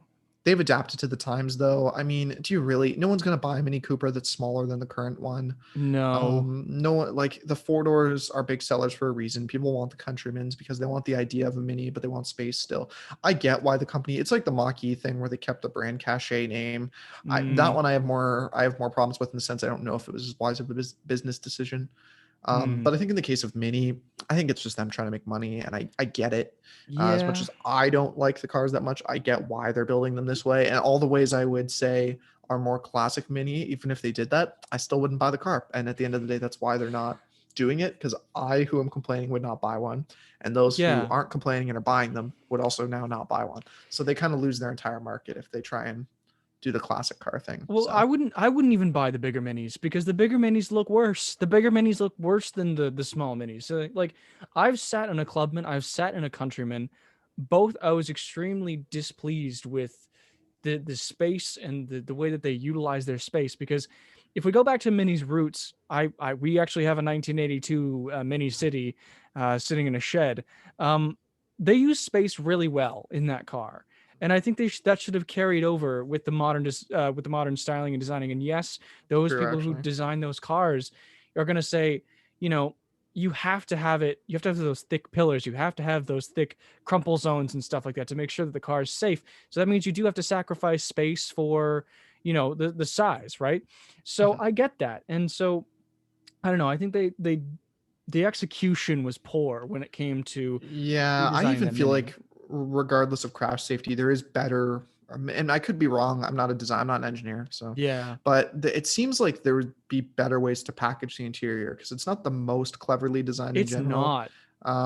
With the newer models, is the no remind me is the Clubman the one with the suicide doors on the back, the split I rear, believe so. Yes, I or believe. is Or is that it? because Is there that was the Club van, but that was Yeah, like the so it is the panel one, I Clubman. It's the think. Clubman. Yes, it's the Clubman. Okay, is it the Clubman? Yeah, I was gonna say because I drove one at Enterprise back in the day that had the crazy split doors, and the only thing I liked about that car was how funny it was that when you pulled the trunk release, one door would swing open automatically, and then you pull it again, the other door would swing open automatically, and it was just such a ridiculous thing on such a small car. And man, did it confuse customers in Enterprise. But I just I've sat in a Clubman and I was thoroughly disappointed with the headspace, like the headroom in that car. Like I think I was I think I was definitely like 6 foot, 6'1", and I had headroom problems. Like I had serious problems with headroom in that car. I don't know about you. I don't know about your experience with it, but yeah, I don't remember them being roomy for sure. The only newer Mini, like current body style one I've actually driven is the convertible, actually, of all of them, because I randomly had to take one to Pearson back when COVID first happened, right. which I remember vividly because it was March and it was -5, but I still put the roof down because I hadn't driven a rental convertible in probably a year, and I was like, I can't not have the roof down while I get Yeah, on the yeah, yeah, highway. yeah. So, and all my coworkers were, because we were in a convoy of 7 cars, they were gutting themselves laughing as they were all leaving. We were all leaving the parking lot. We're all waiting to get onto the 4027 in a giant straight line, and me like third car back, the roof just starts folding in, and I watch everyone start laughing as they're watching the car's top go down. Um, But and man, did I get, when I pulled into the enterprise storage lot, did I get some weird looks from the staff that was organizing cars. I'm like, what the fuck is this guy driving around a convertible with the roof down in like February or whatever? But Oh, that is so good. That is so good. I would have done the same thing. Like even if it was like a yeah, rental Mustang or something like that, convertible, because you can get those. They're usually the EcoBoosts. that Yeah, was the first convertible I ever drove, was a Mustang GT rental convertible. with the 10 So speed. yes, actually it was a 10-speed one. Drove Yeah. a coupe with the 6-speed and a convertible with the 10-speed, both with the Coyote in Ooh. them. So 10-speed, huge improvement over the 6. Yeah. And yeah, the convertibles, obviously cool. You have to do like I think the safety latch thing or whatever in them, so they're still a little old school. I'm used to the two because the '05 has the two big ones. They have to go and just do the big old move with. The new one's Yeah. pretty simple. It's that one big single handle. I think you just swing it in and Oh then it shit. clips, Okay. and then to release it, you just pull it back out and it just unclips, and then the whole top goes down. The Mini, I don't even remember having to clip. I could be mistaken. I don't think I even had to clip or unclip anything. I think it was just a full electrical release. But it's been a while since I drove it, so I could be wrong. Yeah, the Germans are Um, very innovative with that stuff. yeah, Yeah. it's always fun. You don't get If you don't get an experience with the convertible, you kind of always have to put the top down when you Exactly. get the chance, right? It's Yeah. like every time the few times I've rented Wranglers, and I just immediately take the front two roof panels out because Oh I'm like, yeah. I gotta You have my gotta. You gotta. Come on. You exactly. gotta. If I rented a C8, that Targa top's coming right That off. target top coming right off. Like we Yeah, sat in one, both of us. We sat in one in the auto show. Great car, great fun, great thing to sit in. As far as I'm concerned, I mean, yes, there's a video of me grunting as I got in because yeah, it's pretty low to the ground. The seats are like all the way down in that. Is it a carbon tub car? I think so. It's Yeah, definitely monocoque, if I'm not mistaken. yeah, monocoque, and just Might not be carbon, but yeah, single chassis for sure. single chassis. And like, geez, man, you're basically sitting on the floor.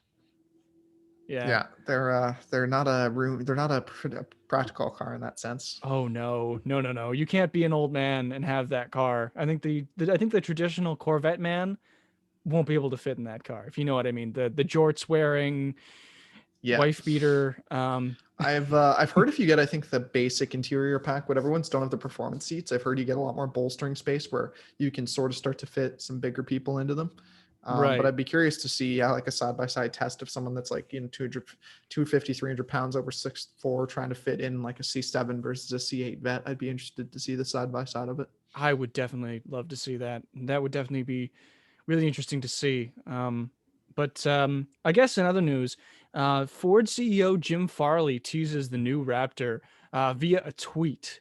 Now that was kind of interesting, Ben. If you want, you can pull up the article I yoinked from Motor Trend for that one. But basically, you don't get to see much in by way of details with the truck. You do get to see some lights. It does look like they're integrating the new F-150 look to the front end, which is nice. I mean, I'm glad that they're integrating that. Like they're not doing the dated look, which you will start to hopefully see the new face on that truck. When I Yeah, first, oh, go ahead. I actually, it's cool to see because we with the last Raptor, when they facelifted the F-150 in 2018, we didn't see any change with the Raptor styling. Yeah, It was still running that, just like I guess with the Mustangs, with the Shelbys, the they kept the fascia. Yeah, GT500s. Yeah, it's got the headlights. 15 Mustang fascia, not the 18 Mustang or whatever. Hmm. And they seemed, yeah, they did the same with the Ford. And yeah, I've actually been ironically talking about the oh, what is it called now? The updated styling of the 2021, I guess it would be F-150. Hmm. I was kind of mixed on it. I don't know if I ever talked about it on the podcast, but I wasn't sure totally how I felt about I the don't look think of you the have, newer but you can. updated model. But I've been seeing him on the road now. I don't know if you've been seeing him around Toronto, but I've been seeing him around here, Hmm, out and for sale, and they look pretty good. I'm a fan, I think, really? of the styling updates. So I'm excited to see what they do with this new Raptor. Obviously, they need to compete too with the T-Rex now. Well, yeah, because it's Um, funny because Dodge replied to that tweet and said, "Pop the hood," because they want to see exactly what that shit's well, running. and there's so many, and I think in our test podcast episodes maybe we might have talked about this, but the rumors with that 7.3 iron block, was the iron block maybe going to be a new Raptor engine? Hmm. Would they ever consider putting the GT500 engine in with the 5.2 and the supercharger? Hmm. There's a lot of questions with Ford's various engine options. What exactly? Aren't I am a firm believer at this point. There's no way this new Raptor's not getting at least an optional V8. I can see the yeah, base being an EcoBoost, but I think there would yeah. be an option bare minimum for that that V8. The question really with Ford is which V8 will they use, because they have so many different ones and all of them have been proven in the aftermarket to be reliable. You can Mm-hmm. boot Coyote engines no problem. There's Yeah. the 5.2 new engine from the GT500, and now there's that 7.3 iron block, which no one's done forced induction yet, but I don't see why it wouldn't be a problem. So a couple different options directions they can go with this. Yeah, and I like, I mean, well, again, like I said in the past last episode, I said that you can't really judge a car until you see it in person. So I haven't looked at any of the new F-150s, and of course we're just looking at basically what could be the new Raptor, or what is going to be the new Raptor. And I can't judge because I haven't seen it in person. I'd love to see one in person. And you said you've seen the new F-150, so you're probably pretty sold on your opinion on. Yeah, I've seen, I want to say around 5 or 6 on the road now, and every dealership, they're the whole front row of every Ford dealer around town now. So I at least see them parked all the time, and I've seen probably around half a dozen or so rolling at this point. It's not a whole lot, but I'm Nice. starting to see them around. Okay. Um, so they are starting to get plated out to people and stuff, Hmm. and registered. So yeah, we'll continue to see, I guess, how it'll be interesting. I'll be interested to get your perspective once you start seeing them on the road and what you think of them. Oh But yeah. I think it's a styling improvement over the last F-150, and it seems to be reviewing somewhat decently. I don't think it was unveiled early enough to make it into Motor Trend's of the Year competition, but I haven't read Truck of the Year yet this year, so I Hmm. could be mistaken, because it is a little interesting to mention, I guess. But the T-Rex won Truck of the Year for Motor Trend this year, so Hmm. I'll Hmm. be, if it was against the Raptor, or not the Raptor, I guess, but the new F-150, I'd be Yeah. curious to see as to why a simple single trim edition for Ram was enough to give it the win. But I'll have to read Yeah. more about that later to find out as well. I don't like to. It's not really a dig per se, but I do find Motor Trend has a tendency to plug Rams in general They quite a bit. do. It's I don't know crazy. what. It's a little weird sometimes with the sheer volume, but like if you ask them, they'll just say it's the best truck. So I don't necessarily think Hmm. anyone would ever be. I'm not really a believer in like journalists ever getting paid off or anything either. So I don't necessarily think there's some sort of like seedy under thing going on. I don't know if it's just an inherent bias that they don't even realize they're bringing, or what, but I do find it interesting the I frequency of do which Ram too. wins. It's a little weird. I don't necessarily think that it isn't the best truck per se, but Hmm. particularly years like this where they're like, we just added one model to the lineup. And same thing happened in like 2016 or whatever, where the diesels got added and they're like, this engine's so incredible, it's worth giving the truck the whole Truck of the Year award again. I'm like, really? Like, I don't know. It Come feels a on, little, guys. Yeah, I know. I it's know a the little feeling. odd to me. I don't know. But I would still agree that of all the new big three trucks, and again, I haven't driven the new F-150, so I don't want to speak on that model, but as of 2020, I do think the Ram was the best of the three trucks Hmm. you could purchase, at least in not reliability per se, but in everything else: driving dynamics, interior, and like powertrain smoothness. Um, I mean, Doug. Actually, Oh, go I ahead. would I would probably be more inclined to recommend the 5 liter Coyote with the 10 speed than I would be the Hmm. 5.7 Hemi with the 8 speed, mostly due to that 10 speed. I think the 10 speed is a very well programmed transmission. Um, Fords, I have mixed feelings about certain interior pieces they use. They're a little more jittery without a load in the bed over bumps. Ram has that advantage of being coil suspension and not leaf in the back, which makes a Fair huge enough. difference. I think GM is honestly just behind right now with their trucks. So I just They wouldn't are. recommend them. Yeah. But they do drive okay. I think I like how the new Silverados drive, but Don't they that have like interior, MagnaRide, or am I wrong? the new Tahoes do. I don't think you can get it on the I thought Silverado that though, they because had the them on Tahoe. the Sierras. I thought they had MagnaRides on Sierras. I could be mistaken. Maybe they do, because there's still leaf spring in the rear, but they could have like magnetic shock in the front for sure. Hmm. And I don't know if you can still do an adaptive shock rate with leaf springs. I don't know if that's possible at all. I've not seen it, but GM would be the first to do it. So of all companies, so yeah. Yeah. Um, they in general though are pretty smooth trucks. I would never have driven a mag ride regardless because of the specs Enterprise used to buy, but I do like how those trucks behave in some respects. It's just the interior is so far behind the other two Hmm. in both quality and featured lists. Um, so I'm still a little more inclined to recommend one of the other two trucks, but regardless, I don't. No, no big truck is perfect, but I also don't think any of the current truck selections are It's horrible. the I don't even yeah. think you're really making a mistake buying a Titan. Even I think even those are fine. Oh, those are well, yeah. If there's like yeah, they're almost bulletproof. Those things. But The Titans. yeah, isn't it the Titans that are almost bulletproof? But Tundra's a little more, I would say, strong than the Titan. right, Those are right, usually that's the right. ones that are more known to be. Yeah, the Titans are. I don't know how the 7-speed Ace transmissions do. The I think it's a 5.6. Their V8 is a good engine. But yeah, outside of the V8, I'm not sure. The Cummins was having a lot of problems that they used to build for that Yeah, thing, that's from what I right. They heard. were. But yeah, the gasoline ones seemed okay. We always had good luck with them at Enterprise, at least. Yeah, I was just doing some research, and yeah, it turns out the 2021 Sierra AT4 has the Magna Ride, and the magnetic ride is also on the Sierra Denali.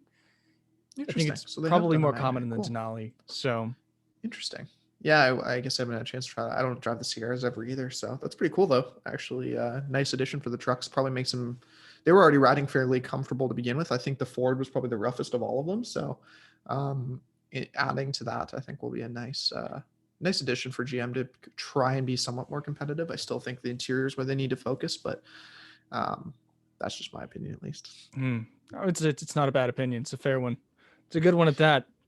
But yeah, excited to see kind of what happens and where the new that new Raptor goes. I really Yeah. want to just find out what engine's going to be in it. But anything to compete with the T-Rex, I think will be interesting. Oh yeah. A quick, I guess it would be more bullshit corner almost, but now I hadn't thought of it until now. A quick side note of the, I guess as we're discussing the T-Rex and everything. Have you been following this YouTuber that has been doing some crazy stuff with the T-Rex lately? Who is the? I have not actually. So I was just about to ask, who is this person? His name is Street Speed 717, who does mostly truck content, but he does a few different YouTube things. But recently, he's built a few different vehicles. I'll pull up the screen sharing right now to show up through his kind of Instagram account because I think that's the more interesting stuff. But he bought a T-Rex. He was one of the first guys to get one. And then I just went on his channel and now I've already seen what he's done to it. Yeah, so it's an interesting Oh. transfer or transformation, whatever you want to call it. Oh man. Here was when he first had the truck in its shiny glory. Yep. Um, and it didn't live like this for long. Nope. He decided to jump it, which he jumped his Oh. Raptor the same way, and it didn't really do much damage. So he decided to do it again with the T-Rex. However, he miscalculated the amount of extra horsepower he was getting with that Hellcat engine and overshot the jump Oh no. by going about 35 miles an hour faster than he planned on trying to go. So I Jeez. believe here's a nice clip here of just how far this thing kind of But you don't get to see the landed. the crash Yeah, because he cuts it we'll out. see. I don't know if he ever posted. Maybe this is the full video here. Because Oh yeah. So there's a nice land, and you can see oh. it. The weight, for whatever reason, pulled on the passenger side, so it didn't land flat either. We need to cut the video quick because yeah, he could copy strike. But yeah, no, yeah. Oh God, you can see the damage. Yeah, we'll keep it to short snips of the video there, so as to not overshare too much of his stuff here. But follow Copy StreetSpeed717 on Instagram if you want to see anything, or check out his YouTube channel to watch him build this truck. Jeez. I highly recommend the guy as far as just purely entertaining content. I don't think he's whistling diesel levels of like destroying his vehicles intentionally. He really didn't plan on wrecking this thing. It kind of just happened. Yeah. Some great shots of it for sure. Nice What side by an side clip of the high end absolute interior. buffoon. Oh my goodness. But yeah, you can kind of see in the picture here with the hammer in the fender, kind of the after damage of what he destroyed underneath, some skid plate stuff. The real bad stuff is when he did a walk around of the truck in his videos. And again, check out his channel if you want to see in more depth here. But the major problem was kind of the way the truck landed. It hit so hard that there's a theory that certain frame pieces kind of flexed, Oh and even the no. bed, like you could see there was dents in the back of the cab from where the bed Yeah. shifted forward and actually backed into the cab itself. So you kind of did minor damage to almost every panel. And after that, as most YouTubers do, he decided, screw it, I'm just going to send it. I already damaged the truck anyway. Oh no. So he decided to put 44-inch mud boggers on it because of some like challenge or whatever on YouTube. Um, there's, I think, a new shirt he's selling, a little Jurassic Park joke one. Oh.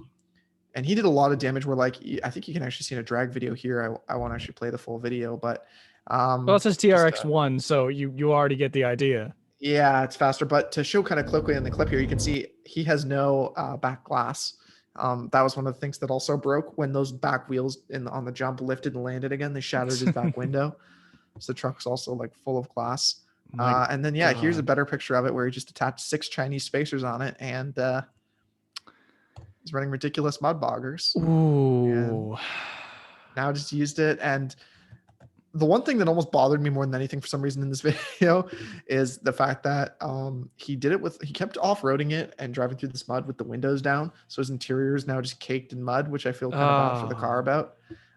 Then lit it on fire after a different like challenge. Oh, you're kidding. Come on. That's a waste. I mean, the paint was already destroyed anyway, and the truck's kind of already not worth anything. So I get why, for content, because you make so many thousands per video, why you would keep doing this. All right. He already had someone offer to buy the truck. Apparently it's worth like literally like 20 grand now. Like he took the whole vibe, and that was before doing like any of the stuff. Like the truck's value just dropped to nothing because of the amount of work it needs, and the videos that are online knowing what happened to it. He did this great hilarious Bernie meme picture too, which kills me. I love it. Like, I love it. as if it's a rap album cover, because he, as you can see, drove over 2 different cars for fun in a different video. There's driving over cars, lighting the truck on fire. Just your average day, at the office. Yo, yeah. Another picture of the truck on fire. This is a friend's truck. Quite the before and after there. Jeez. With the fenders being chewed and everything. But again, I get why he did it. It's just it is still sad to watch, but did a nice it's a little recent painful. Going through the McDonald's drive-through, which kind of got a good laugh at it. How much of a pain it is trying to get something that big through the drive-through too. Oh man. Another lovely you can see kind of the interior state right now in this picture, the mud and all the crud that's now in the truck. Took it for an oil change recently, but yeah, that's Street Speed. Good. Check him out on YouTube and everything if you want. Go check him out. You want to see a slap his Raptors and his various other trucks and watch him destroy a Ram, then that's the guy to look at.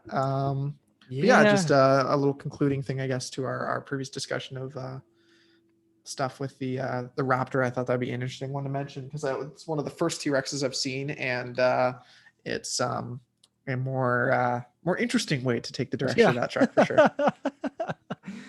Very, very interesting to do. Very interesting thing to do with that, because I know that the Raptors are pretty good with taking jumps. Like when it first came out, people were jumping them left, right, and center, and they were taking them like champs.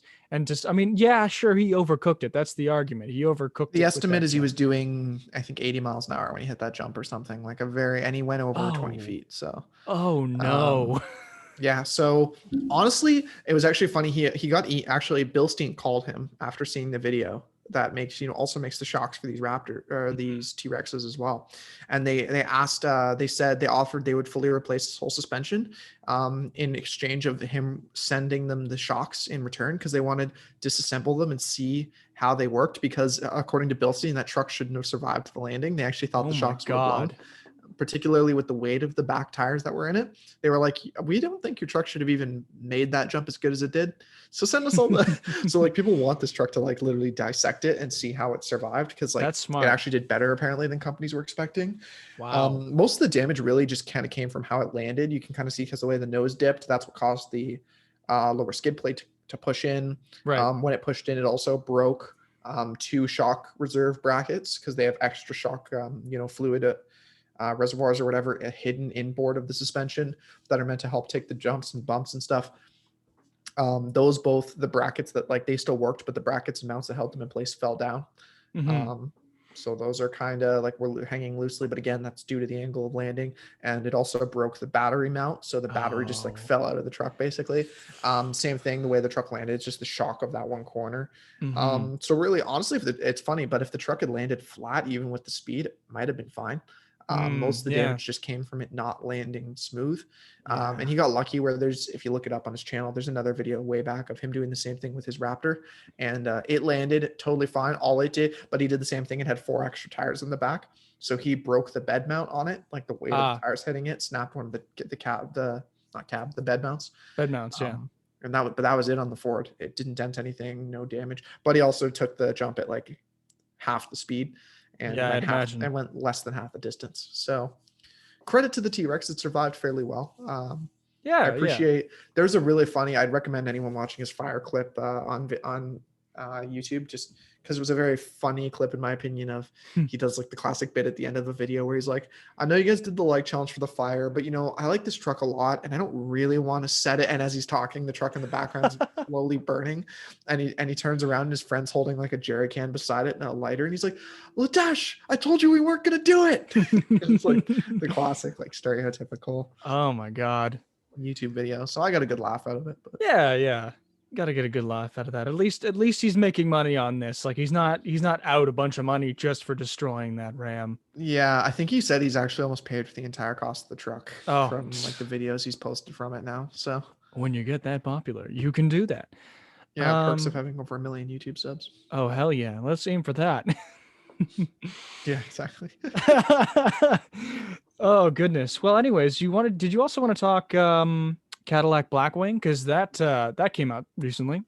Yeah, so just recently this week, Chevy finally unveiled the new V variants for the CT4 and CT5, adding the Blackwing Nice. engines to the family. And I think this is pretty good news because, I mean, as a lot of us know, I guess the current CT series cars were kind of considered a downgrade for a while, especially with those V Sport models. They weren't really putting in the engines they used to. Like I know the bigger CT5s or whatever, they were getting like twin turbo V6s when they used to have the supercharged V8 and the CTS-V. So a lot of people, I think, were considering it a bit of a downgrade. They Hmm. seem to be going lower in horsepower and weakening these cars. Same with the CT4 compared to the old ATS. So yeah, the upgraded versions of these new engines, I think, is a pretty cool addition. So I believe, from what I've heard, the new CT4V is going to be looking like an M3 competitor properly Oh this yeah. time, with Wow. making a 472 horsepower and 445 pound-feet of torque, which I think is a pretty good That's a good number. upgrade. Wow. As Motor Trend, the article which we got some of this info from, mentions it's not a huge bump over the ATS-V's power, which was 464, but it is a bump over the non-Blackwing, which was making 325 horsepower, which was the main complaint, is there just Hmm. wasn't, a really powerful variation. Paired to that great 10-speed automatic we've already talked about this episode, that's used in bigger trucks.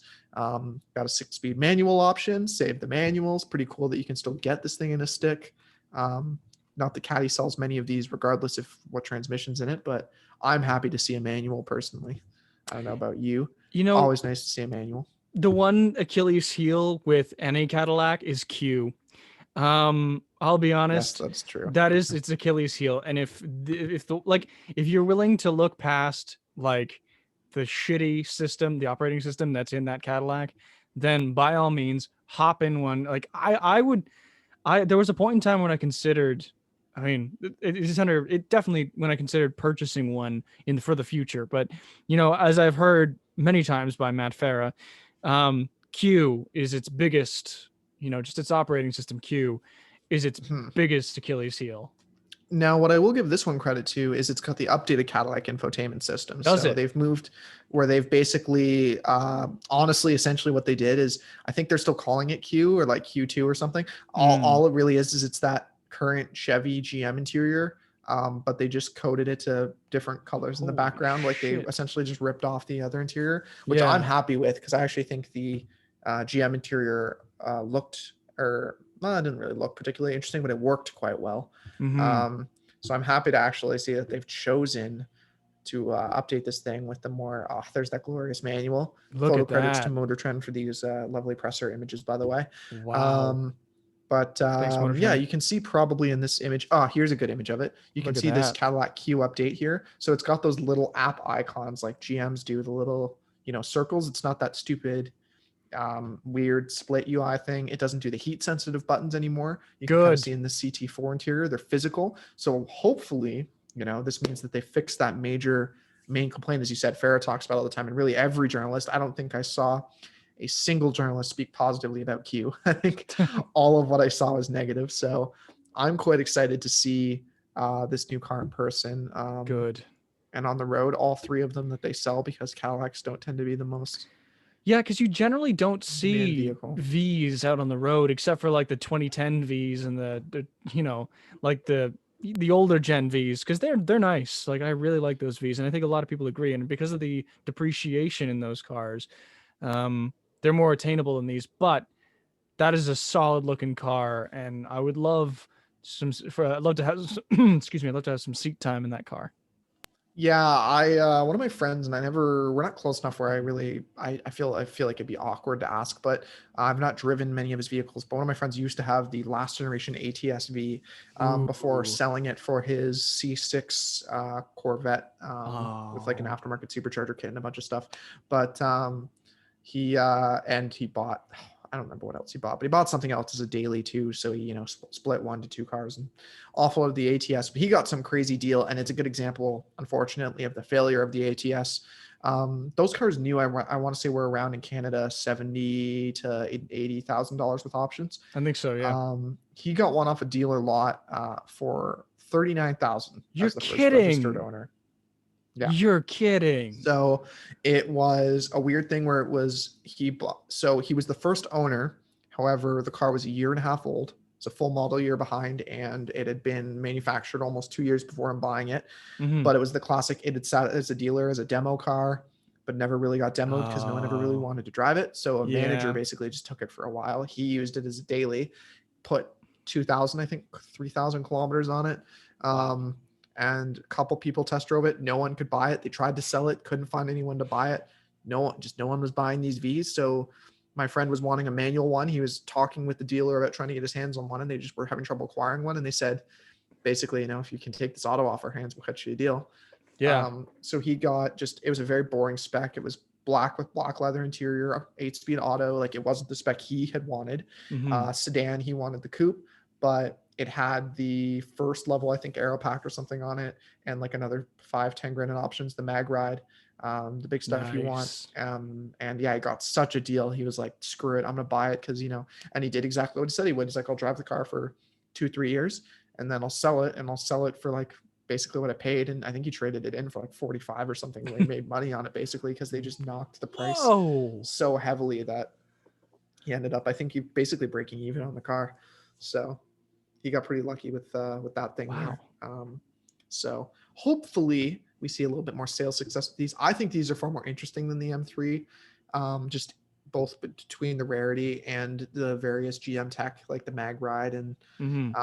the V6s sound kind of crappy, but I think the straight six and the M3 sounds like crap too, to be honest. So I would probably personally in this segment, and I think I've said this before about when other cars have come up in these episodes, I would lean personally still more towards a C63, AMG, if I could afford one for roughly the same price as this Cadillac, Yeah. so I could get that V8, because I think that 4-liter just sounds so good.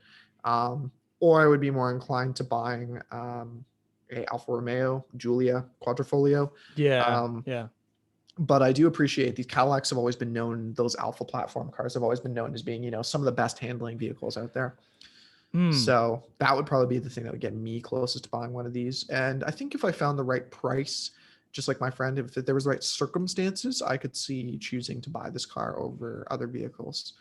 I think other upgrades to it, though, are pretty, you know, usual stuff, I guess, or whatever. 0 to 60 in 3.8 seconds, 189 mile per hour top speed, kind of class competitive numbers. Um, rev matching, no lift shifting, a lot of features that I feel like are getting kind of common in the segment. Hmm.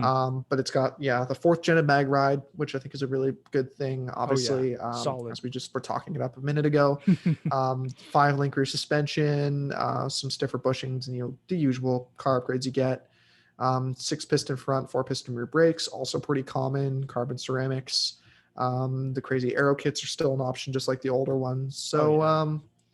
yeah, basically just updates to the last ATS-V. The update, essentially an update, that we all wanted but never truly got. So kind of nice to see they finally added that. Yeah, I'm pretty happy to see those updates though. They look real nice. Yeah, I mean, aesthetically, looks pretty nice. Like overall, solid car. Yeah. Specs look great. Um, Also excited to see, along of course that CT5, they announced this, or CT4, sorry, they announced the CT5V Blackwing, That'll be nice. which is going to have the I think it's supposed to still have the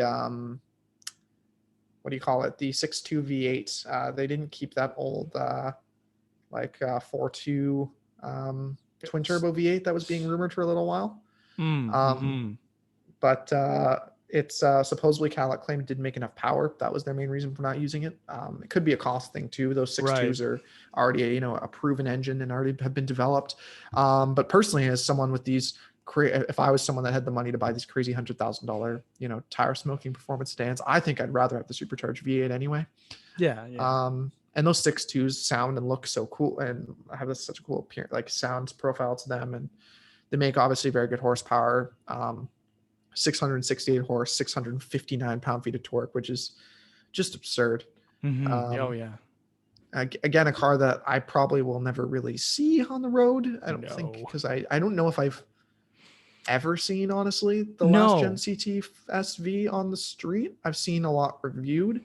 I've seen some CTS cars in general. Don't know if I've ever actually seen a V outside of a car show. Yeah, I'd have to agree with you because I don't see a lot of these, but when I do, it's like a special occasion. It's like pull out the cameras, kids. But yeah, you really don't seem to see very many of them anymore. And usually they're just white, rare. Like they're white Cadillacs. Like they're never any other fancy color. It's just white. Yeah, and just like the other car, this one's got mag ride, further iteration of the Alpha platform.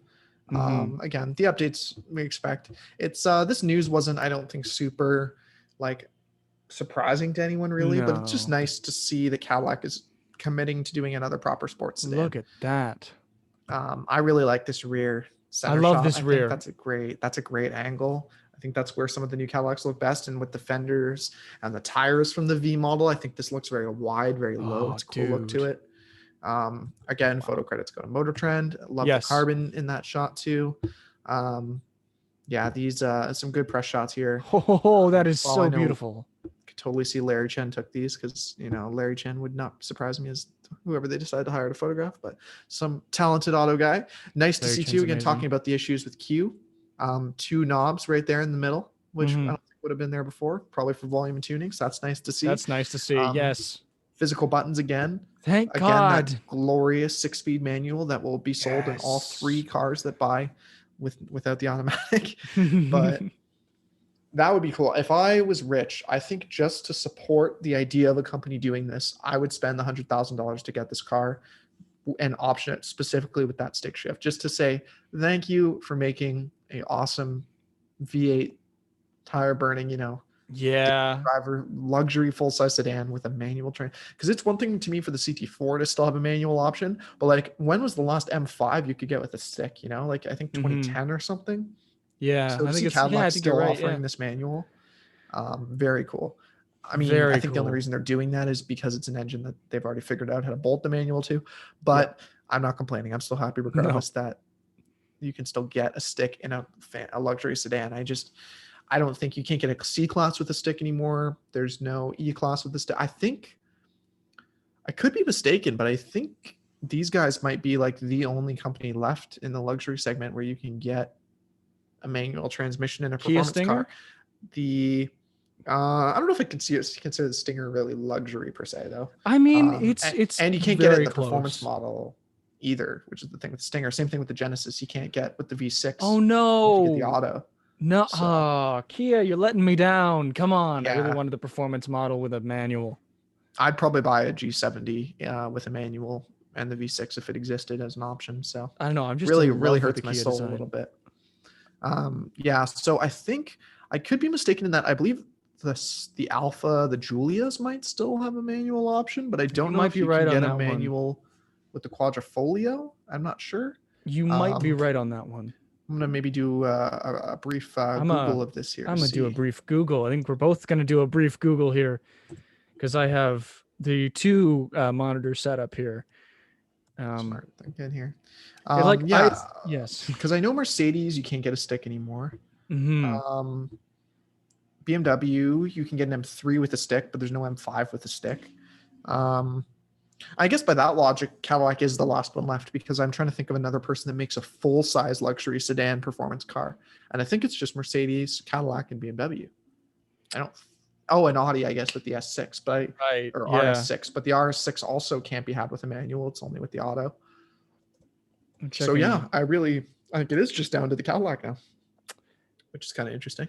Yeah. Pretty crazy. Pretty crazy how General Motors is like the last company to do this with their cars. But yeah, I would totally support them just to say, hey, thank you for putting a manual in like a sedan because this is like the last of the breed, I guess you could say. So I don't know. It's sad to see them phasing out, but it's nice to see that Cadillac is keeping that going. Although unfortunately, the markets aren't really supporting that because as you're starting to see companies like Genesis you were talking about earlier, they're making CUVs and SUVs look really appealing. Um, and I think we did briefly talk about Genesis GV80 and GV60. Um, I think I'm right in saying GV80 and GV60 that Yep. are making sports models, and they're really, oh my god, they're so beautiful, so beautiful. But anyways, we've been on this topic for a very long time.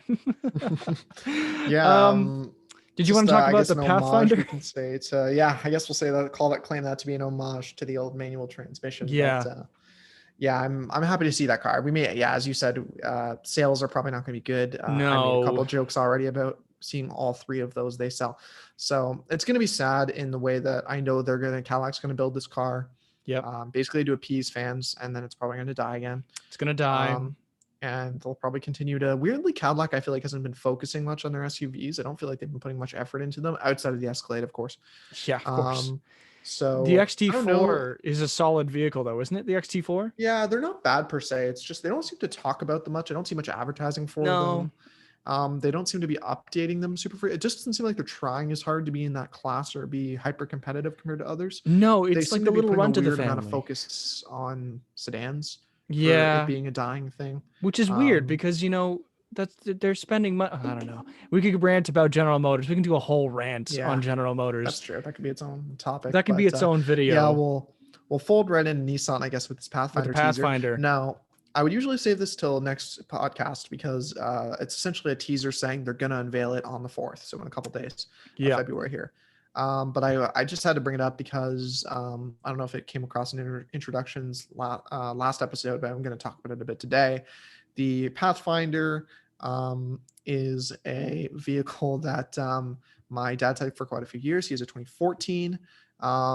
So I figured I would just bring it up because I have a lot of experience with this car. So I was quite curious when I saw this announcement. A little quick teaser image that was released from Nissan on their YouTube account. yep. From the video clip, it doesn't really show much. Obviously, you can kind of see the taillights though in the two-tone roof line. I'm thinking it's going to borrow a lot from that new Nissan Rogue design, would be my assumption. I'm not a big fan of the new Rogue look, so I'm hoping they don't borrow everything. But yeah, like here's the current generation Pathfinder motor, trying to put some stock images in of. Solid But design. looks fine. It hasn't been updated heavily since like No. 2016. So Yeah. for how aged it is, it looks pretty fine. And like, I don't think it's the best looking SUV. It's far from the worst looking. It's It's just an fine. inoffensive That's what it style of is. car. It's the poster child of being fine or it being fine, right? Exactly. So it's yeah, nothing particularly interesting, but you know, It's what you do. It's what you get when you Google search SUV. You'll find yeah, that photo. mid-size SUV. Here's Mid-size like images SUV. of the pre-facelifts. Here's an identical spec to what my dad drives.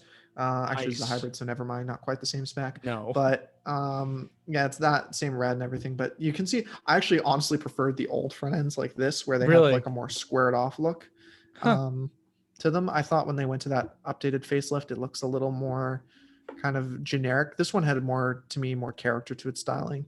But I can definitely see Yeah. why people would always complain in general that it was such a departure from the first Pathfinders, which or earlier Pathfinders, which were far more square, far more Yeah. bulky. This was definitely the first of their, going into the more. I think Motor Trend was the one that made the joke where they called these the Nissan Mall Finder, and it's That's a good joke.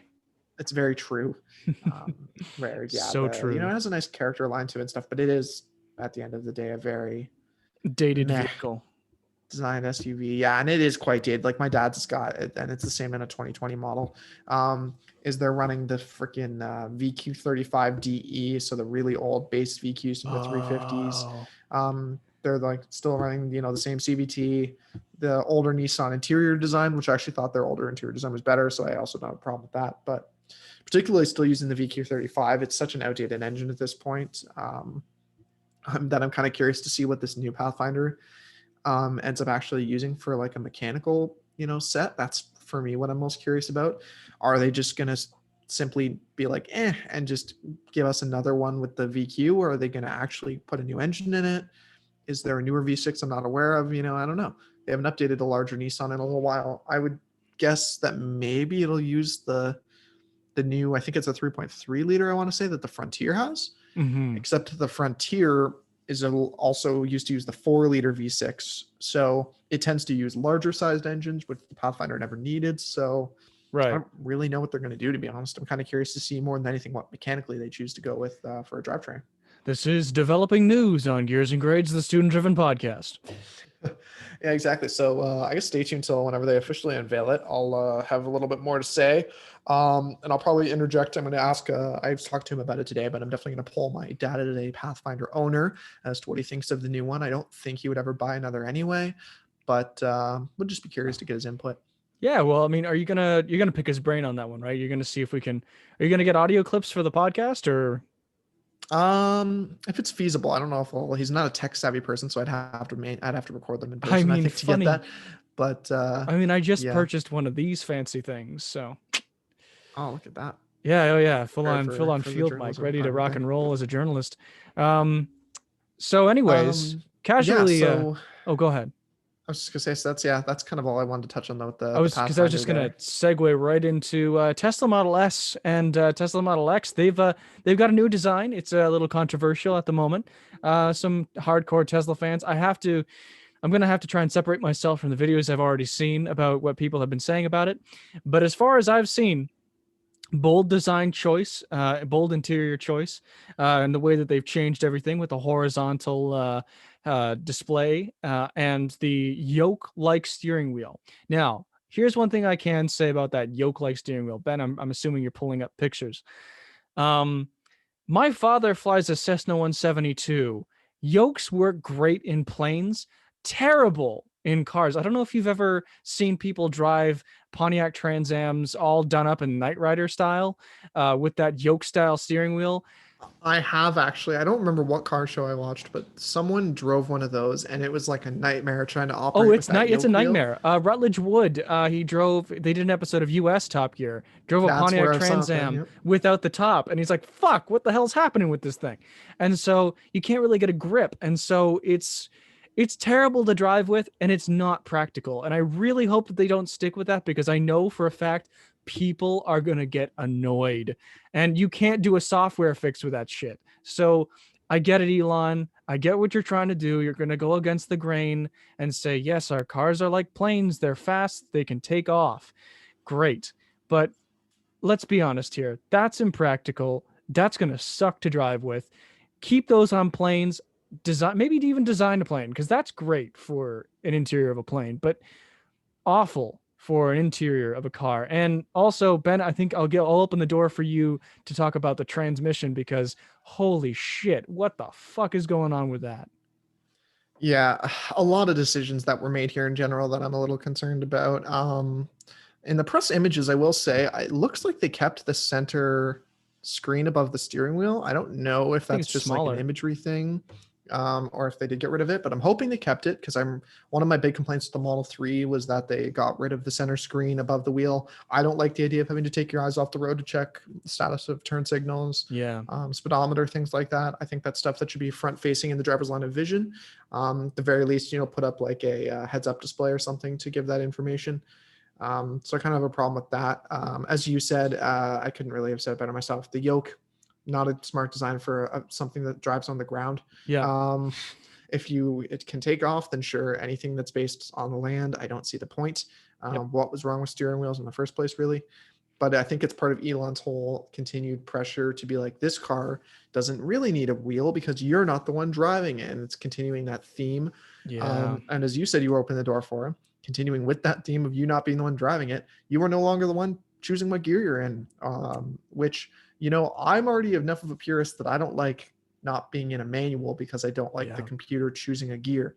You now can't even choose which direction you're going. So recently, Elon, when being asked questions about this car, for those who don't know, essentially said that the car is going, when asked, because as you can see in these images, it has no stocks, no turn signal, wiper stock, things like that. It's all buttons. And the Tesla used to use a Mercedes-style shifter column, like in a pickup truck or something. Column shifter it was your stock to go between drive and reverse and park. So that's gone along with the turn signal and wiper stock.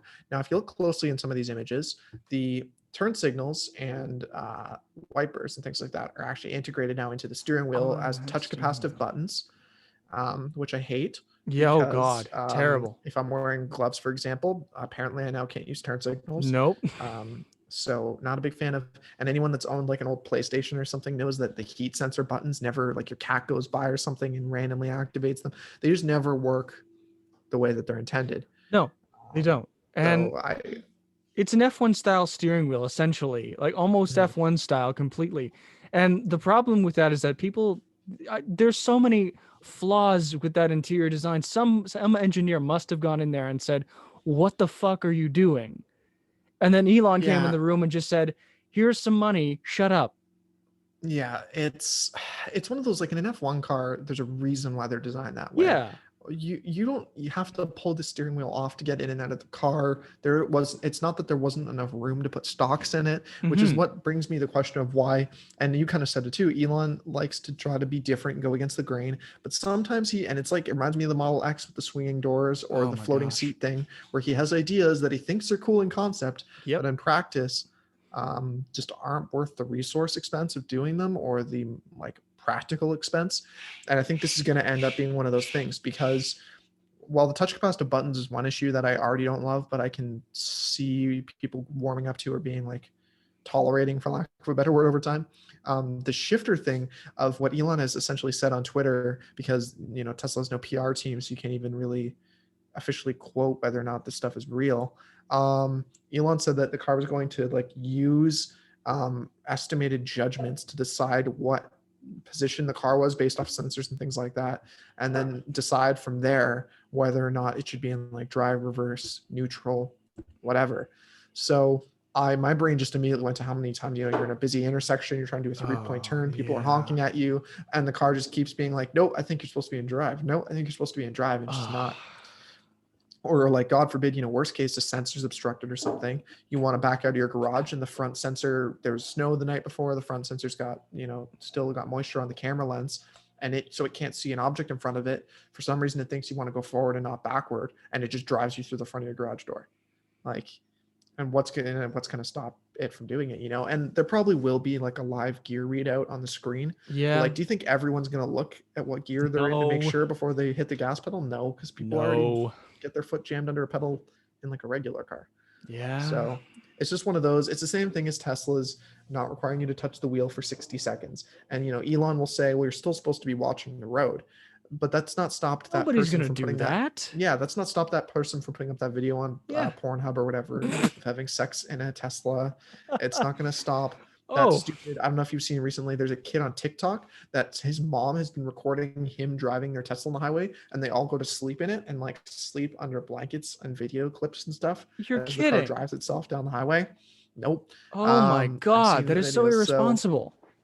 there was a guy that I know, the first fatal collision in a Tesla that was in self-driving mode was because it merged underneath a semi because it couldn't view the lanes correctly, and the only reason the car didn't steer out of it because it was a very slow, like it slowly went under the truck, Oh so you could have no. easily steered away from it. But the guy didn't Yeah, steer because he was watching Harry Potter on his laptop, of course he so and had was. fallen asleep while watching it. So I already have problems of Tesla not like the frequency of which they ask you to touch the wheel because it's clearly not working really for people super well.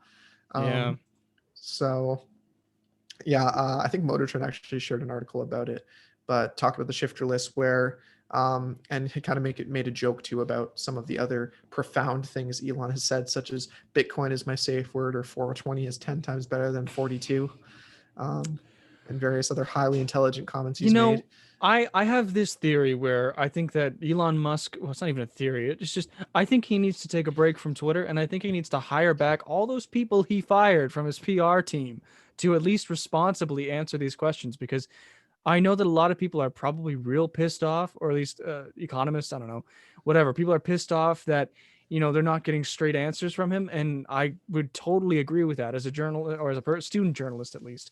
I would be pissed off to get those answers that, Elon gives, because you can't, as a journalist, you can't read into those things. You just sort of have to take them at face value and just say, okay, this is the information, but it does not help as a journalist. And so I'm sorry, but hire back your fucking PR team, because I'm tired of hearing empty, what could potentially be empty promises. Just tell me what you're developing. That's it. I'm sorry. This was a huge rant. Didn't need to do it, but okay. Yeah, like here's a great tweet. After you drive without using the PRND stick stock for a few days, it gets very annoying to go back to using a shifter. I've never complained when I've had to switch my car from reverse to drive because it does not happen often enough that it's annoying in any way. It's not annoying. It's It takes like not. 2 seconds out of your day. I would rather the car's like volume knob auto adjusted itself because that's something I have to fidget with more often. Like Yes. I don't see how that was something like who owning a Tesla was complaining about how much time they Who lose out of their day who using the shifter. who complains about this shit? Like, I swear to God, is it a Karen? Is it a Yeah, Karen who's complaining? and I'd love to know like these claims he's like making too of like what people like supposedly want or that they need this like shifter change. I'd love to know if anyone even asked for it, or to me the claim that like it's annoying or it'll save any time, like I guarantee you I feel like the frequency of which it doesn't do what you want it to do will outweigh the few times it's actually nice to just not have to use the shifter. My God, I can't get behind this new driving system, and it would make me think twice about driving a new Tesla. If I was given the chance to drive a new Tesla, which now that we've bitched about it so much, I don't think we will ever, unless somebody offered it to us. Um, I just think, it's a neat idea. The specs of this new plaid Tesla are insane, but Yeah, given, outside of just like everything with Tesla, outside of Elon's weird decisions with the car, I like everything else. yeah, Um, I think we were discussing it a little before recording. I don't love that they've just chose to focus on these horizontal screens. I think mm, and Doug Demiro's gone on about this before, but I think doing them vertically where you can they're just because it's naturally oriented like a phone, plus the fact that I personally just find them a little easier to split the data between climate and radio and navigation, what have you. mhm. I think these horizontal screens for Teslas, I can see why they're doing it because I think it might have something to do with like this image here showing we can play The Witcher now. You can watch Netflix. Like this screen is better designed for Oh. watching a television show, which I would have a sneaking suspicion is a large reason why they chose to go with Yep. horizontal compared to vertical. Um, Personally, I'm buying cars mainly to drive. I don't really care if my car plays The Witcher because there's very few times I'm sitting in a car for long enough I would ever consider playing The Witcher. Yeah. Um, it seems like they just keep trying to make gimmicky ways to like entertain yourself while you're waiting for your car to charge at the charging station, where I'd Yeah. rather just not have to worry about a charging station. Yeah. And I just think that looking at the press photos, look at where this car is situated. It's in the sky. And the yoke thing, that yoke theme is, you know, congruent with this whole thing of flying. And I think they just want this sort of hidden message to be this car is taking flight. I don't Mm-hmm. get it. I just think And also, I'm also wondering if Elon Musk is doing subtle ties to 80s things, because first it was the gull-wing doors that were very reminiscent of the DeLorean. And then you look at the Tesla Cybertruck, the truck that we were talking about at great lengths about earlier. And it's all, what is it, stainless steel, like the DeLorean? Mhm. Again, very 80s. Now we're doing the yoke, and people are making the connections that it's very much like the Knight Rider steering wheel from the 1980s series with the Hoff and the Trans Am. Yeah, it's So true. I don't know. I'm definitely seeing a lot of 80s, subtle 80s ties throughout all of his Mhm. models. It's very strange. I can see that for sure. Yeah, interesting to me too, as this photo kind of I'm showing here shows. Not really much for aesthetic changes on the outside. They kept it No, pretty much the same, which for how old the S is, I think is a little odd. I think it looks great still. I never thought this car was a bad looking one. no. I almost think I think the update actually made it look worse, like the first facelift in a couple years ago, whenever they did it, and they basically got rid of the The fake fake grill. grills and started Yeah. painting them through. I liked the fake grill more. I think this is a better update on the fake grill on the getting rid of the grill Yeah. situation. I think this new front end has cleaned up the Model S a lot. Yep. I like also the addition of blacking everything out now. There's no more chrome No more by chrome. default. Yeah. It's all blackout now, which is nice. The The chrome three seemed was a little already out of doing that. place originally. Yeah, it worked, I think, back in 2013 or whatever when that car came out, but it's just not, or 2010 really when they unveiled it. But it's just not, Chrome isn't really, a big thing anymore. So I think No. it's smart they got rid of that. Yeah. Um, yeah, I like the screen they added in the back too. It seems like this car is a little bit more of a luxury car in the back seats now, which it was never great for being. You know, Um, I there's one interesting point I could bring up, and this was brought up in somebody else's video, but you're also it also like the one thing that looks uncomfortable, especially in the back seat with that screen, is that it's awkwardly placed. You're kind of craning your neck looking at that screen, just sort of looking down mhm. like that. I know, I think after a while you get uncomfortable. I think you'd mostly want to look at that big screen in the middle, especially if you're streaming Netflix, right? I mean, it's almost doing what the Cadillac Escalade did when they put screens on the back of the seats or in the roof, right? I just think, I don't know, this is kind of a weird move. Yeah, it's overall, I don't mind a lot of the additions, but yeah, he just made some weird choices where Yeah. I personally would still rather own an early launch Model S and just software updated up to having modern features. The only really big stuff that would make me want to get it is those new Plaid Plus features and things like that. The Yeah. 1100 horsepower, the 0 to 60 in under 2 seconds somehow now, which is just absurd. I don't even understand how that's possible. And I forget who said it, but it's very true where we really are getting to that point that we're just at the limit of tires of cars where I don't Yeah. think any acceleration times are going to be getting any better because we just physically can't grip asphalt faster than we're Yeah. gripping it at this point. Yeah. Like it's not a horsepower problem, a weight problem, anything. It's always just the matter of physics trying to get the tires to actually apply themselves. Hmm. Because every fastest car in the world now seems to be sitting around a 2 seconds 0 to 60 at best, and you're just not getting any better than that. Race cars even are, Yeah. if anything, slower than that speed. So it's kind of funny how everything's gone, but I'm very curious, just like a lot of stuff with Elon, and we can maybe use this as a transition, but to see one of this actually hits production, when this new Model S comes out, is it really going to have the yoke wheel? Or is Yeah. the yoke wheel magically going to not get approved by the government and suddenly it's back to a regular wheel? Well, we'll see. Only time will tell. We'll definitely keep you posted on that when the time comes. But Yeah, for to now, I kind of I think kind of continue with that, just to jump to some of the yeah. personal opinion stuff I kind of clipped out as we're discussing, since we already brought up the stock thing, talking about Tesla's inconsistencies, because I know I'm critical of them on this show, but there's a reason, and I appreciate a lot of what they do. As I just said, I liked a lot Yeah. of the new Model S outside of its features, but then they do things like that stock or and the stockless thing and the Yeah. weird steering wheel Shifting. thing. Yeah. And yeah, and then you see things where you're like, I'll believe it when I see it. And a lot of journalists have Yeah. started using this term. I think it's very fitting for Tesla, where I say this because it's like the Roadster Elon updated is now not being, it was supposed to come out this year. He's now Nope. pushing until 2022, right? 2022. Yeah. Yep. The Cybertruck and the Semi were also supposed to be out starting shipping this year. Both of them have now been promised to be pushed into Yeah. 2022. So, and this continues my thing that I have issues with Tesla about in general. is that he keeps saying he's going to make all these crazy new things, and then all of them subsequently get delayed. Where Yeah. we saw the Roadster in 2017. That's been delayed pretty substantially. We Yeah. saw the truck, which was supposed to be like the truck. I think by the end of this year was supposed to be in mass production, and then their goal is to just have any built by next year now. Yeah. The Cybertruck, I personally think is like 2023 or later at this point by the looks of it. Like, I don't know. It's just one of those, like, you can say you're going to bring it out next year, but when Elon says that about 9 different and like this doesn't include the side stuff that he's doing with like that other company he owns that I'm forgetting, Boring Company or whatever, Oh man. where he's doing like the rapid tunnels from LA to Vegas. He's been claiming to build that haven't been finished. He's Right. got some crazy other rapid transit system for another city he's supposed to build that hasn't been finished.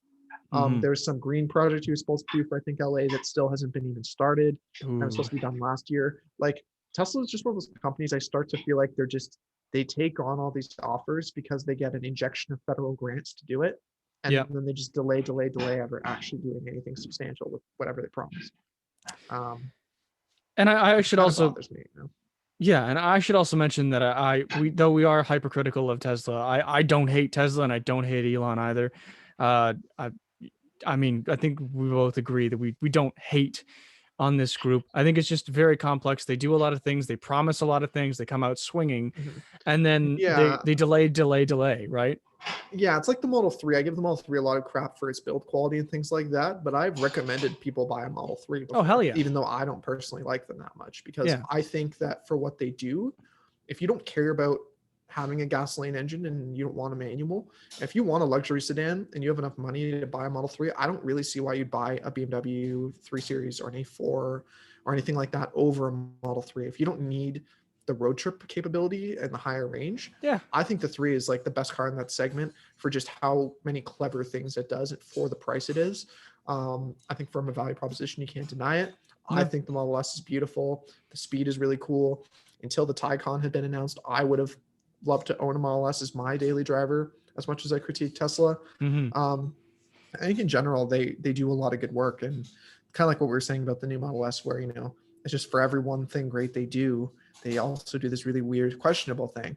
And sometimes I would just wish Elon was a little more reserved with his choices. Yeah, yeah, And I would agree with you on that. Yeah, more than anything, what bothers me with Tesla, and maybe it's the journalist in me, but I feel the need to call them out when I feel like they're lying. It's these yeah, delays that they keep promising so much and never delivering, at least on time. Where I would just rather they played the cards of like, even not even dating it, maybe like, even if you still wanted to show the Roadster in 2017 when you did show it, but don't say when people are getting it. Say it coming one day, yes, like, just coming be more soon. open and honest with your progress for stuff. I just Yeah, don't like when they keep coming soon. claiming.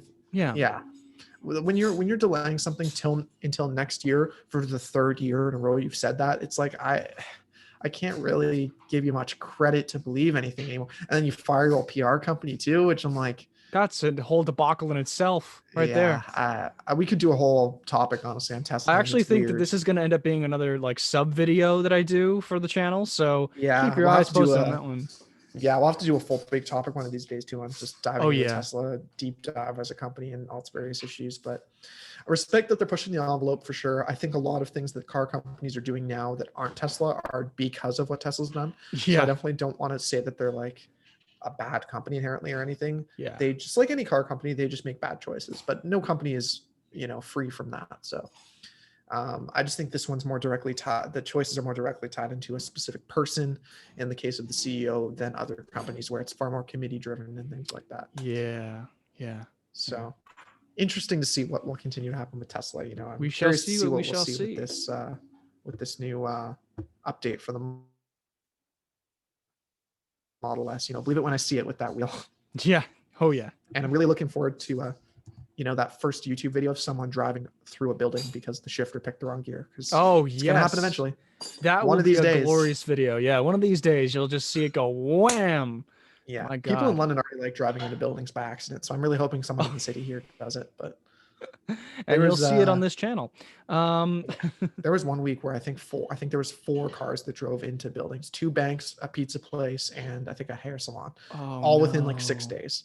And I'm like, Oh how is this many no. people in the same city just driving into buildings? It's quite Oh funny. All no. of them, same thing. Like someone was in the wrong gear or their foot got stuck on a pedal and they drove into a building. It's like this happens far too often here per It far capita. too Like, often.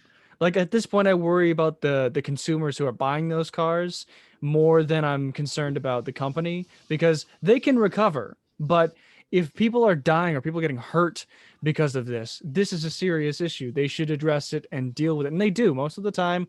They do address that issue, right? So I don't know, with all the software updates, I mean, that in itself is also a little bit sketchy as well, right? Because sometimes they get it wrong and sometimes they get it right. There's always like a beta or something, and some people are subscribed. I think, I don't know if I'm right on this. You can fact check me if you want. Um, but you know, I'm just concerned about some of those updates, and those updates can lead to serious accidents, and I think they have in certain events. So mhm, I don't know. definitely. You know, there's just so much going on with Tesla. I'm just concerned. I think that maybe they launched a little too early on that one, on some of those features. Yeah. Yeah. Yeah, we'll have to see once these things start hitting the market what happens. But yeah, definitely a little conservative. I appreciate the spec updates, but I'm going to be Yeah. reserved on this car Yes. until we start to actually see it on the I'm road with and you what it on looks that one. like in its final form. I guess now going into just kind of other news, a quick little side note, kind of talk about Ford earlier and what V8s will go in what. I just thought it was a little interesting to see Bluebird recently announced all their new bus variations are going to be using that new 7.3 iron block motor. So, Nice. Ford continuing to get some sales out of that new big block. Um, I just thought this was really interesting because anyone that knows school buses knows most of these things tend to run diesel engines. That used to be their common, spec or whatever. Was actually, ironically, in the Jalopnik article I'm using for information here. They're still using in the press images the old Bluebird dashboard because you can even see the diesel like DEF system and filters and stuff, and you can see the symbols on the dash for those. Yeah. So it's clearly based off the older engines, which were diesel, but they kind of go into it through the Jalopnik article, and it is true. These gasoline engines are just less. There's on average like over $1,000 less per year in maintenance. $3,700 is what they claim the optional savings will be in maintenance. And obviously, you're going to have a fuel economy hit, but what they will be doing is Roush, our clean tech, already announced there is a fuel system variation for this designed that is going to be using propane. Hmm. So it'll kind of offset. From what I've seen, propane is significantly cheaper than gasoline. So, you're taking the cut of your fuel economy is like less than half of a diesel's, but your maintenance is substantially cheaper, and you're now operating off of fuel that is, I think, like a third of the price of diesel in the States. So it should end up costing these guys a little less in overhead. There's, of course, other advantages with school buses, the amount of time they're driven and stuff. I think heating up, for example, with like I was commenting about my Jetta heating up, it'll be nice having a gasoline engine that can build heat quicker. Yeah. Diesel's also generally known to be better for towing or better on the highway for mileage. Buses are doing a lot more stop and go, so the fuel economy is already going to be bad regardless of what engine you use. Yeah. And they don't really have and the engine, the longevity for mileage too, they don't put the same kilometers on that a semi does because they're driving, their routes are usually max 100 kilometers a day, which is still a lot. That'll add up if your bus is driven 5 days a week, but it's not going to add up at the same rate that a semi does, where a 7-year-old model has 1,000,000 kilometers already or whatever. That's not going to happen with a bus. So Mm-hmm. I actually think this is kind of a good hold off. Essentially, kind of my theory at least is I think this is probably going to be a temporary thing until they can finally figure out electric tech with these larger vehicles, because a Yeah. lot of people have discussed in the auto industry, but buses are kind of the perfect proponent of electric tech because their range, they already don't have to go very far in a day. So as long as you can plug them in at the end of the day, it's really not a big Super deal handy. switching them to electric. Yeah. From what I've heard, the main reason they haven't done that in the States is the infrastructure just isn't there on the power grids to give these buses the power that's required for them. Yeah. And Toronto has already converted a lot of their city buses to electric now, or at least hybrid electric. Like you're starting to see the Orion 5s, the Orion 7s, Oh, interesting. and I was not the aware of Nova that. London buses. actually just started doing this too, where we don't have any electric things. We do have a few hybrid buses running city routes now and I remember Boston was actually the first city I was in where I was in a bus that was a hybrid. I was so confused because anyone that's been in a bus knows the hum from those diesels in the back is so Yeah. noticeable that Yeah. when they come up to a stop and you'd be sitting in traffic and then suddenly you hear like the little like boom Yeah. vibration of the engine shutting off, and then it was just quiet. And I Yeah. remember being sitting in the back of the bus, and I'm like, well, there's no. And basically, it's just stop start tech, because once the bus accelerate, it could creep, but once it hit the throttle in anyway, the engine would kick right back on. Yeah. But for how much time city buses spent stopped, I mean, the fact alone that they can shut their engines off parked is pretty good. I th- So I'd be hopeful to see that would bring some nice yeah. efficiency gains and environmental benefits. Yeah, because like they're also they've also introduced a bunch of new buses to the TGC fleet. I believe they introduced the Proterra, the BYD. Uh, they're a bunch of service you probably haven't heard of yet. But because we're car people, we don't generally talk about buses. But I have this knowledge for some reason. And these are all new electric buses, and apparently they're very good for that. And of course, the most notable bus that I'm pretty sure you're very familiar with. I'm sure you've seen them a lot. The Nova buses. You can get them in all electric, hybrid electric, and most of the time when the hybrid electric ones work in a way where the engine is still idling. I'm pretty sure because I think I can still hear the motor going. Mm. And I think for like the first couple of minutes, like you can put the foot down a little bit, and as soon as you hit like I don't know, it's like 25 kilometers an hour, the engine kicks in. You can hear it going. I think it also charges the batteries, so I think that's why the engines are always constantly on. Um, but yeah, the Nova buses Oh, and the Orion fives. yeah. Uh, I've seen the and Nova before. I've looked up pictures for frame of reference. I have seen these buses. Yes, I know the exact Oh yeah, yeah, yeah. You see DC them bus here. everywhere, and they're Yeah. the all electric ones are running. They're all running downtown Toronto. I think our mayor John Tory has made it so that all the electric ones run downtown, and then all the ones that are still partially gasoline powered run the outer outskirts of Toronto in Etobicoke and stuff like that. Yeah, So it would make sense too, because you're spending the most time stationary in heavier traffic areas too. So yeah, it's only smart to put, not even from not to mention the emissions like of the fuel being dropped out of them. Like it's yep, nice for people that are on foot downtown too. But like the main reason alone of even just the amount of time, the average speed downtown in Toronto is like 3 kilometers an hour yeah. anyway. So you might as well just drive around in an electric bus and Like we're get some efficiency out of it. we're approaching London, England territory where they want to make sure that especially with the public transit system, they're trying to make it so that people rely on obviously the train, but when it comes to the buses and stuff like that, that they're all eco-friendly and stuff like that. I don't believe we're going to get a Yeah, higher road tax, but I don't know. I was going to say, I'm curious if we'd ever hit the point that they would straight up start taxing people to drive into downtown Toronto. I I would don't not be think we're at surprised. that point, We're but getting I could, yeah, close. I was going to say, I could see it being a reality within maybe 10 years. I could see it starting to be implemented. And luckily, the Um, career path that I plan on taking does not take me down in living in downtown Toronto, probably right around where you are, so I could stay far away from the taxation. yeah, for me, I mean, I don't like driving into downtown as it is. So if anything, I do it at night for fun, which it would suck if I had to remove that from my life. But Yeah. outside of that, yeah, I mean, I'm more than happy to take public transit into downtown as it is because of the way the traffic is a Yep. nightmare there. So yeah, I'm fine with this person. I have mixed feelings about the road tax thing and bringing vehicles into cities, but it's also meant to reduce congestion, so there's advantages to it. I've had it I am explained happy to to see me. the city switch to. I'm happy to see the city switch to hybrid bus stream though. Yeah. Oh, yeah. They've done it a long time ago. They did it really early on with the Orion fives and sevens. I guess it's what I get for only riding buses around Etobicoke, because once I get into downtown, I'm always on the subway, streetcar, things like that. So I don't really see it because, yeah, my only experience with buses are out towards the Etobicoke. Islington and Kipling stations, which Yes. are all the old ass like diesel buses and stuff. They're not even like Yes. the hybrid ones. They're like like the early 2000s diesels. They still have Yep. like Those are the like Orion the little sevens. I'm hole hitting pretty the gas sure. and stuff. Yeah. Yeah, the old school guys. They're real nice though. I think they've got Detroit diesels in them. So Nice and yeah, durable then at least. big thick boys. I just said that, didn't I? Good cultural meme. Keep it relevant. Big thick boys. Just like the Proteras because they're big and bulgy. They're huge and they have so much space, but man, they're wide. Um, but I don't know. Some people hate them. Some people love them. I'm on the fence. Anyways, we're skirting around. How did we get here? We got here from the yes, the Bluebirds. Bluebird buses. Bluebird buses.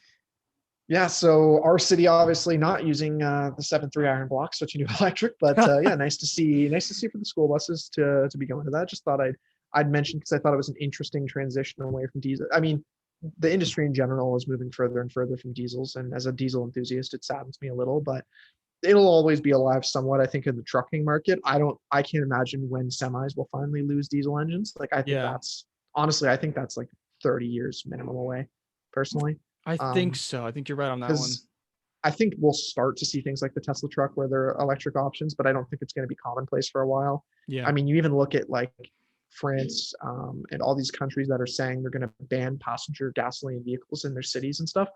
Even those countries say that for heavy duty trucks, they're still exempting them and letting them in with Not surprised. Yeah, because regulations. they're not making that change yet. Yeah, and really, if you have told any international Peterbilt, Freightliner, or whatever, if you told these companies they needed to move away from diesel, they would simply just be, well, what do you want us to do then? Because like at the end of the day, like these Detroit diesels and Alice and Cummins engines and stuff going into some of these larger semis, the Max 7 engines and stuff, Max Force motors, they're going 3 million, 5 million kilometers between rebuilds Yep. and they drive for 10 hours a day. It's like what electric drivetrain can do that? What gasoline one can do that? Like diesels are just, there's a reason that everyone uses diesel. It's the Yep. only vehicle like drivetrain currently designed to be capable of it. We may not see that modal shift for a really, really long time. Like diesels Yeah. may actually could that could potentially be a permanent fixture in society. We don't know yet, but I think we're getting close to that being a reality.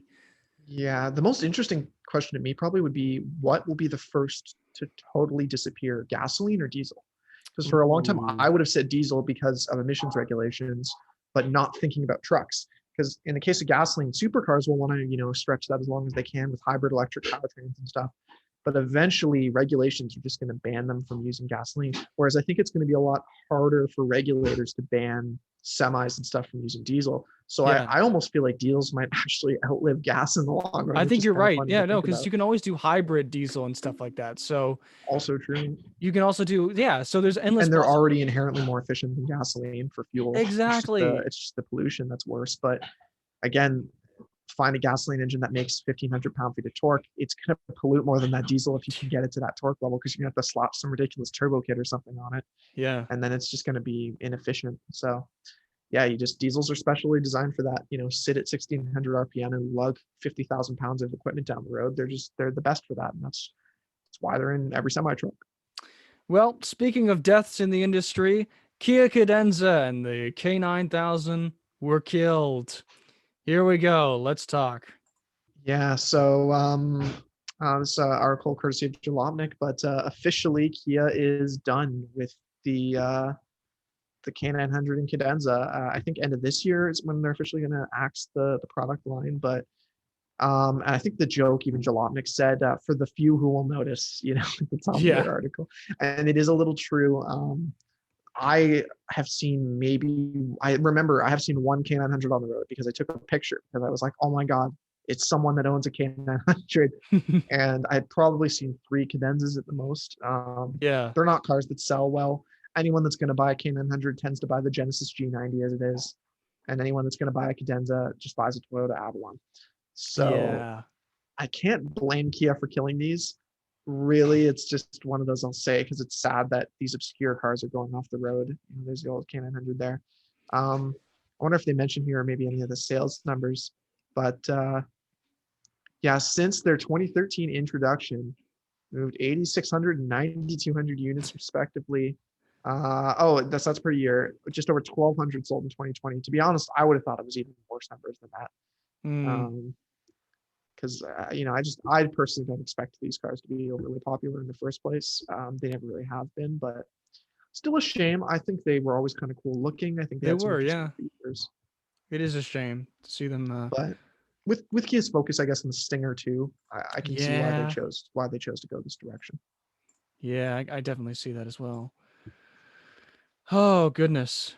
Well, we Yeah. definitely we've done things out of order with this little list here. I'm surprised to see because we've already discussed Tesla already. That was going to be a big chunk of our podcast today, and we just Yes, I figured banged it out. it made sense to fold it in with the other Tesla discussion since we were already diving in a little bit to the car. So Well, um Anyways, I guess we may as well just talk a little bit about ourselves now because, as I said in the past title, or as it says in the past last week's title, I guess you could say, we didn't fully introduce ourselves and didn't really talk about our past. Well, we introduced ourselves, but we didn't talk about our past. So, Ben, apparently you have some things to say. Well, I'm sure we both do, but why don't you launch right into yours? Yeah, so last episode we kind of had covered a little bit of the background, and I was going through sort of vehicle history, and we'd ended off with me, I believe, on kind of past and previous cars, and I was going to transition. I think I'd said into the next episode about what I'm kind of currently running, and although one of these I guess isn't current anymore, but it was kind of the one I had the most to say about, so I pushed it into this week, knowing it would take more of a heavy chunk of time. And I guess we'll start off with that one since it's one I don't currently possess anymore. Hmm. So it's the real, the biggest shame or the biggest loss, I guess you could say, and that would be my 2007 Mazda Speed 3. So yeah, here I dug through my old albums here, so we can start sharing through some of the images. So this was would have been the second car actually I ever owned, but I got rid of it when I was on my fifth car. So it kind of had a weird roundabout where I bought a few different vehicles in between owning it as I went through the winter cars that I talked about last week, the Golf and the Durango. So this one I had for quite a few years. I owned it from 2016 to 2020, about 2.5 years. I've got quite a few videos on hand of this thing.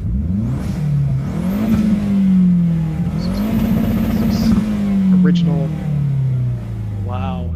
exhaust videos, things like that. This was back when it was still near stock on the exhaust.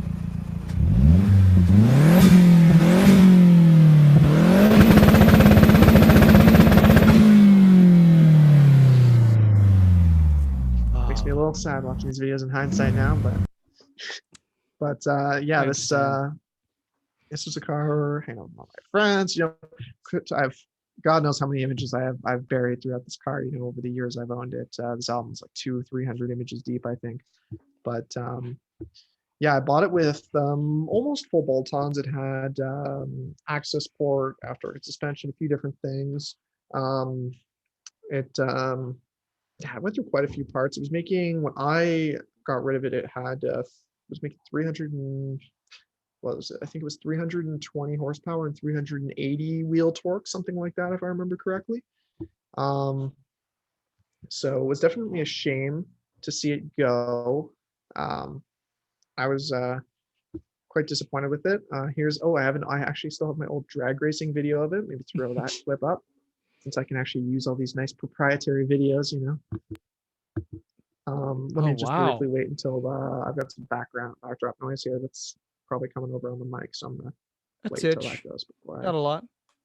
Okay, that's good then. Actually, I guess if I share computer audio, it won't come through anyway, so I'll Probably, yeah. play this through. Yeah. Hopefully my phone will just put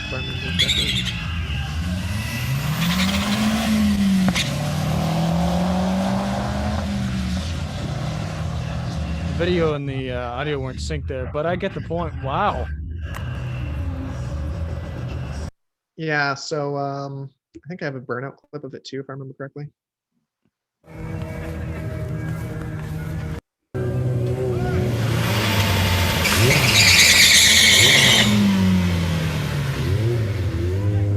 Back in the old burnout box days and stuff, and this was still when the car was on stock exhaust and everything too. So yeah, these were the very early days. This was all the first, I'd say, month or so I owned the car. That's where all these clips came out of. So the early adventures went through. A nice group shot with me and all my friends back in the high school days, cruising together. I don't think a single one of these cars is still in the family. Yeah, no, not a single person owns any of these anymore. Oh no. As what happens with enthusiasts, everyone moves on to different projects. Some, rolling shots, more career shots. Yeah, I had some nice photography from this day. We were all cruising to a car show together and stuff. Squatting up and parked together, But yeah, I had this thing for quite a few years. It really was when the monsters all parked together, was kind of a shame for sure to see it go, because I'd had very good experiences with it over the years. It always kind of, treated me pretty well. So Yeah. I mean, I've had a ride in that thing. You gave me a little ride in it when it was fully built, and man, yeah, luckily. that thing was so much fun. Like I can understand your sorrow when you look back on these. Well, I can understand why you're so sad to, to have it gone now. And even if I had that experience, I'm sure I would, really miss a vehicle like this. That's your Twitter banner, isn't it? Uh, I believe it is, yeah. but that is Yeah, like super cool. it's definitely, and I've said it, I think, on the podcast before. It's a car that I plan on getting another one of these again. Mine was in fairly good condition. Like, I would say it was probably in the top 10 or 20% of the ones in North America for body condition. Probably 20%, because there's so many built and project ones. I'd say it was like top 20% of first gens for build quality and condition. So Yeah. I've said before to people, I'm gonna be very picky about the next one I get. I'm basically gonna just save my money until I can buy the perfect example. Because I really just want to properly be able to build another one of these, because I love that car, and more than anything, I just want to own another one. It's just simply not an effective decision for me to make right now. But I hope to be back in one again eventually. Um, yeah, over time I did a downpipe and stuff with it eventually too. So over time it got a little bit more work done with it. Oh, here's a nice image I'll share too of it beside my friend's crazy built Speed 3. That was a full Wow. track car. This was it before it was even built. It got built far further than that too. This is when it was still plated, which it hasn't been for 4 years at this point. So that car makes like 500 wheel horsepower. It's got a lot more done to it, Jeez. but Wow. drove Wow. it through one winter, which was a catastrophic mistake. There's some pictures of it on my old campus being buried in by the plow and stuff, and driving to work, the lovely air dam that just ate all the snow. Oh no. Yeah, not great cars in the winter, particularly for rust reasons, but Mm. so I not Did you not drive the it through greatest one or decision. two winters? Just one. So Okay, because I remember I you telling me while you still had the apartment in Toronto, we were standing by the car and your rockers were starting to look a little bit not rusty, yeah, but they were getting there. yeah, definitely. It was kind of over time or whatever there. It started to slowly kind of eat away at it, and that one winter definitely did not help things, which is why I regret doing it. But hindsight's 2020, as they say. A couple Mm. more, some other car show ones here. Back when I had my Golf, some nice side Wow. by side pictures of them together. Um, Car was cleaned up well, even with the rust. Oh, even the so much better condition, even in these old pictures than it was before I got rid of it. But so parts I was looking for. We Yeah, another we do picture with my know Golf. we since we did discuss it on the, I think it was last podcast. We know the fate of Selena. And that was a sad story. I really do feel for you for that one. Um, Yeah. that car was a fun car to even be a passenger in. So I can imagine I can imagine just how fun it was to be the driver or be behind the wheel of it. So like Mhm. that Switched car, to these gold RPF ones as well. Early pictures, you can see it had alloy RPFs. I it traded did, with yeah. someone for a set of golds. Added the Nice. It's Lit banner for a while there. That was gone by the time I got rid of the car, but for a while it was running it. Mazda Speed factory coilovers. Cruising with my friend's Speed 3. Wow. Um, that was cheapest Speed 3 in Ontario right there. Really? The other one, but yeah, my friend Wow. got that thing for $3,000, No shit. which is ridiculous deal, but it was a mechanical nightmare. So I can imagine. um, yeah, nice little highway roller. Probably one of the only late roller shots I have in this car. That was my profile on quite a few things for a while. Just the Nice. old rolling down the highway with the It's Lit banner and everything. Do you by chance Um, have the photo that one of your exes took of you with the car? I don't know if I do actually. I wonder. Because she did a really good job with that photo. Yeah, there is a nice the one Jeremy's referring to. I have a nice bio picture somewhere of me standing with the car and everything, and yeah, that was a good classic shot or whatever. I wonder if Classic this is a shot cold right start there. video here. Eventually, when we both get our own cars, we'll have to do a proper podcasting photo instead of the one that I put Mhm. together sloppily. But Most definitely. you know, we'll do one when we both get our own rides, and we'll pose for pictures. I have a buddy of mine who can probably help with that one. But nice Yeah. overall, real nice car. Nice little exhaust clip one again for the backfire. There's the pop sign. Nice.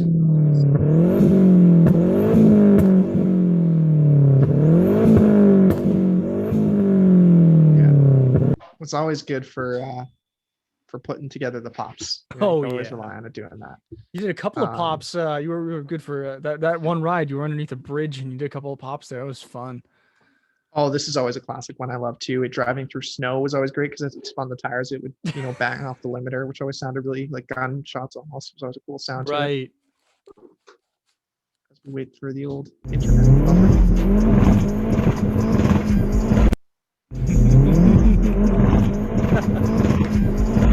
Oh, nice. Briefly, yeah, you get that nice little like couple bangs back and forth like that, which always had a cool sound. You can see it starting as it's starting to roll with my Jetta as time has gone on here in some of these later videos. Oh, another great one here of This is me leaving not Toronto. This place here on the street. Nice. The cloud I left behind too of the old oil burning as my turbo started to on its way.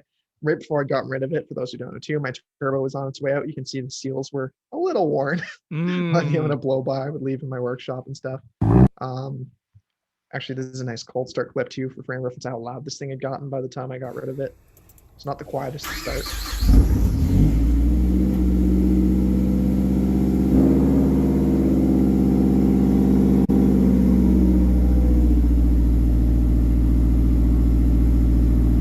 Definitely had some volume to it on initial startup. Oh, this was actually I think right after I gave you Jeremy the backfire underload as it was rolling. Oh yeah. This is a classic video I love too. Yes. Yeah, I definitely remember that. What a video though. Ben has seemed to have frozen, so that's okay. Fire or whatever. Oh, I lost Jeremy briefly there. I lost Ben briefly there. Oh, I don't know if you must can have hear had me. some internet lag there. Yeah, I can hear you now. Oh, perfect. Yes, it said my internet was the problem, so oof. Okay. Here's a couple other of these are probably some of the favorite images I actually ever had of a car when I got from the car show I was at. A couple guys. Yeah. That was probably 2 months before the accident or so. So that was some of the last photos of the last shots I got of it. Yeah, this was a really nice one too because this was my first and last time ever cruising with one of my good friends here with his Genesis, the closest one to my car on the left. Because that car, 2 days I think actually after this picture was taken, was shipped to British Columbia, where it now lives. So that was kind of the one opportunity to get those two vehicles together, which is why I also have this whole series of photos of us when we were cleaning our vehicles before the meet or whatever, and hanging out with all these guys. Cool little. This is actually funny enough. This is actually this Facebook group's cover photo now. It's all these us sitting together, which is always funny because I was never part of that group, but I appreciate being plugged. Yeah. Some other nice shots of the two of them together. I always like this. This is one I've used on quite a few places too. I really enjoy. Nice little sunset off filter shots. This one here. Nice lens flare to it. Yeah. You can see all the lovely rot in the back of the quarter panel. Oh, and then my only race video I think I ever have of this car, which I'll start here and I'll say a great overall series clip of you actually get to hear my car because it's being recorded obviously by the other side, like the other vehicle, and just gets a nice clip of actually hearing what this car sounded like with the final exhaust iteration. Right.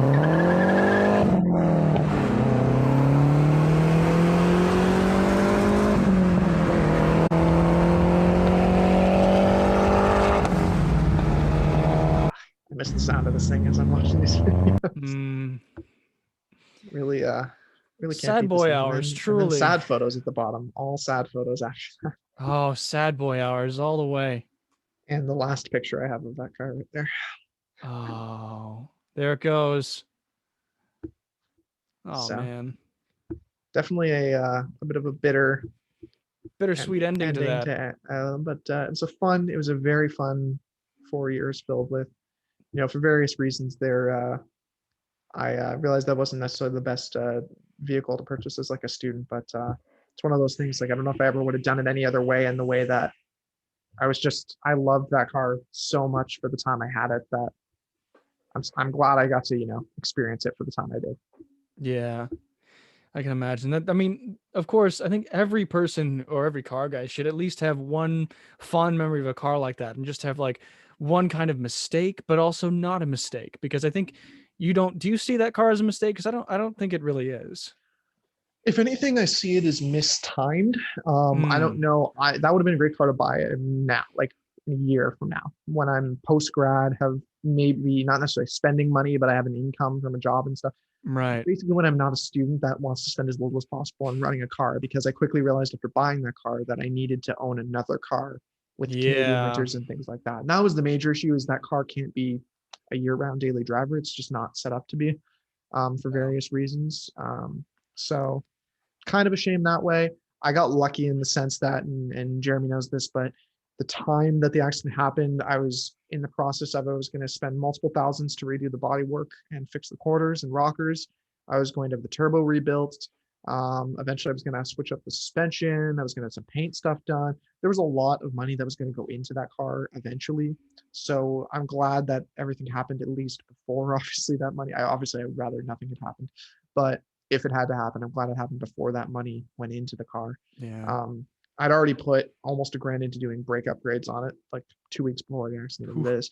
So there was just a lot with that vehicle that had to go into it, which is why I also say I'm going to be picky with the next one, and I want to get a very, immaculate one. This one I ruined for various reasons, and that was the other thing too with that car is I felt bad where I was neglecting it. Essentially, it needed certain work that I just didn't have the budget to put into it, at least not Right. without using money that I'd rather put into school.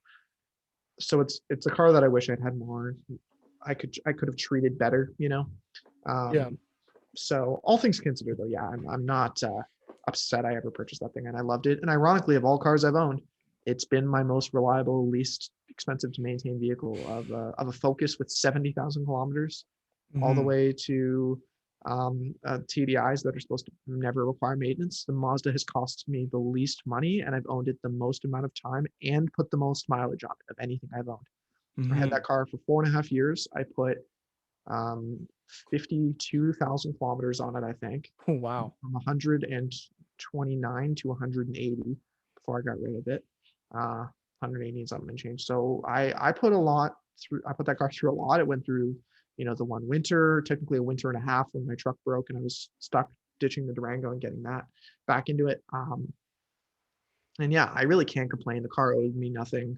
Yeah, I needed over the years. I think I still have the maintenance sheet, but I think it needed, if I remember everything correctly, oil changes, obviously, spark plugs, the brakes that I did right before, like it was written off, and an alternator, and that was a battery once. Yeah. And I did some suspension. I did spend a lot in suspension work. That was the one thing that it started taking my pocket on, particularly because of living in Peterborough. Anyone that knows that city, the roads are horrible.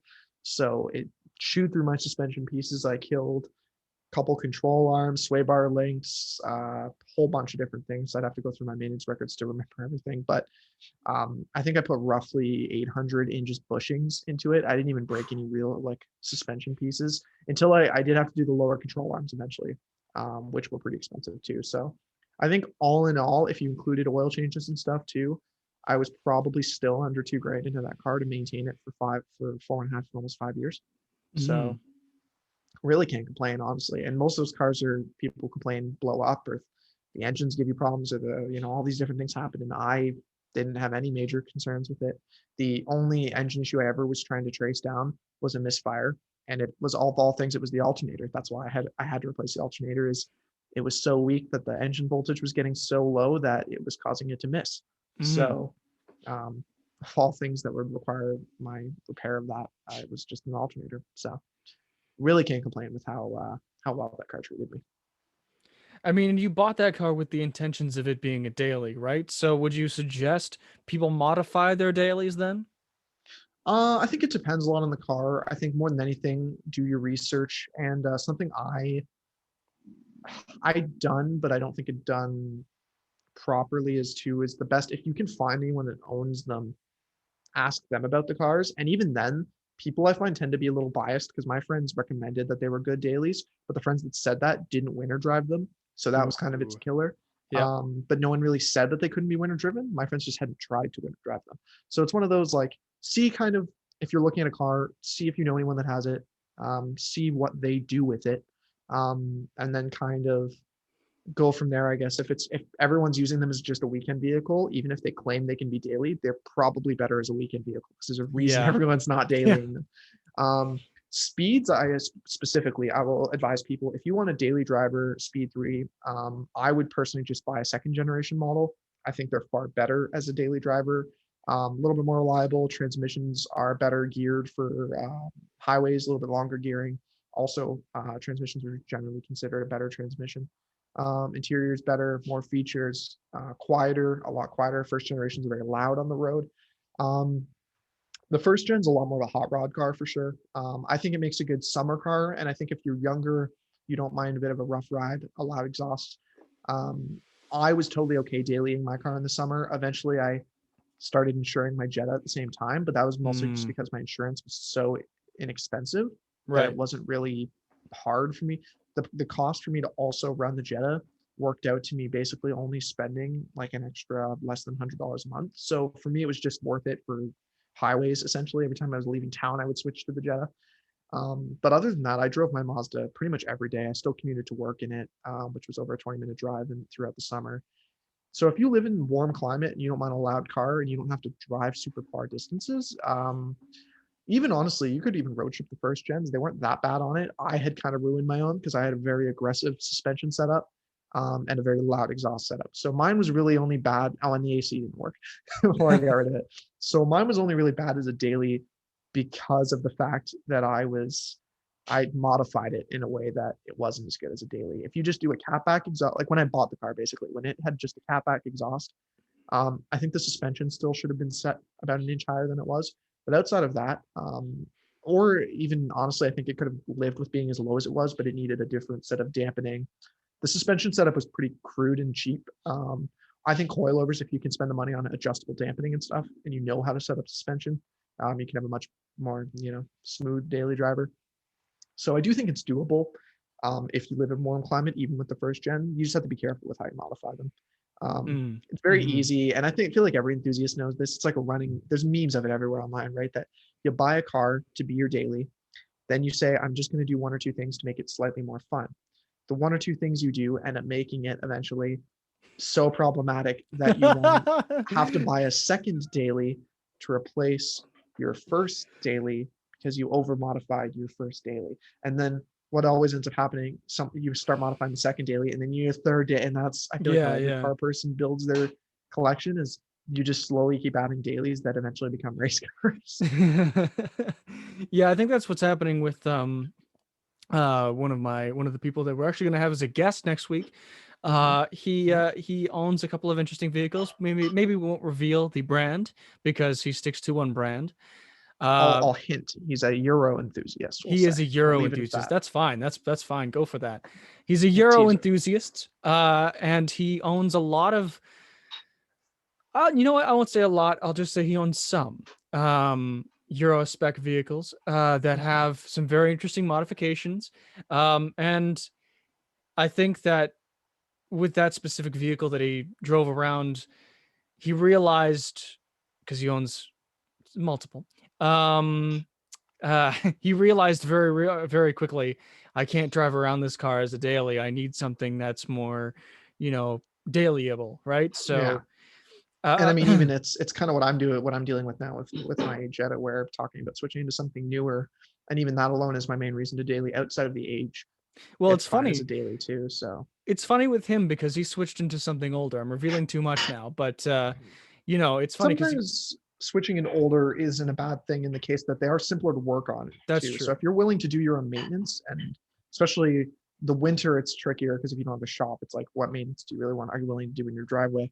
But if you're willing to fix a car yourself, old ones can be good in the sense that anyone can fix them. Whereas, you own, let's say, a brand new Mercedes Benz, not going to be the easiest thing to fix if it starts giving you, tech issues or something, Yeah, as like a yeah, layman. So yeah. You're right. You're right. So, where how do we get to it? How do we get to this topic? well, I guess we can just move because I kind of finished on the speed. We'll move into my other vehicle I hadn't had a chance last week to Right. discuss, Speed. which was Yes. the Carly, my Volkswagen Jetta 2004 wagon BW, which has come up before in the podcast, but I haven't done a deep dive on.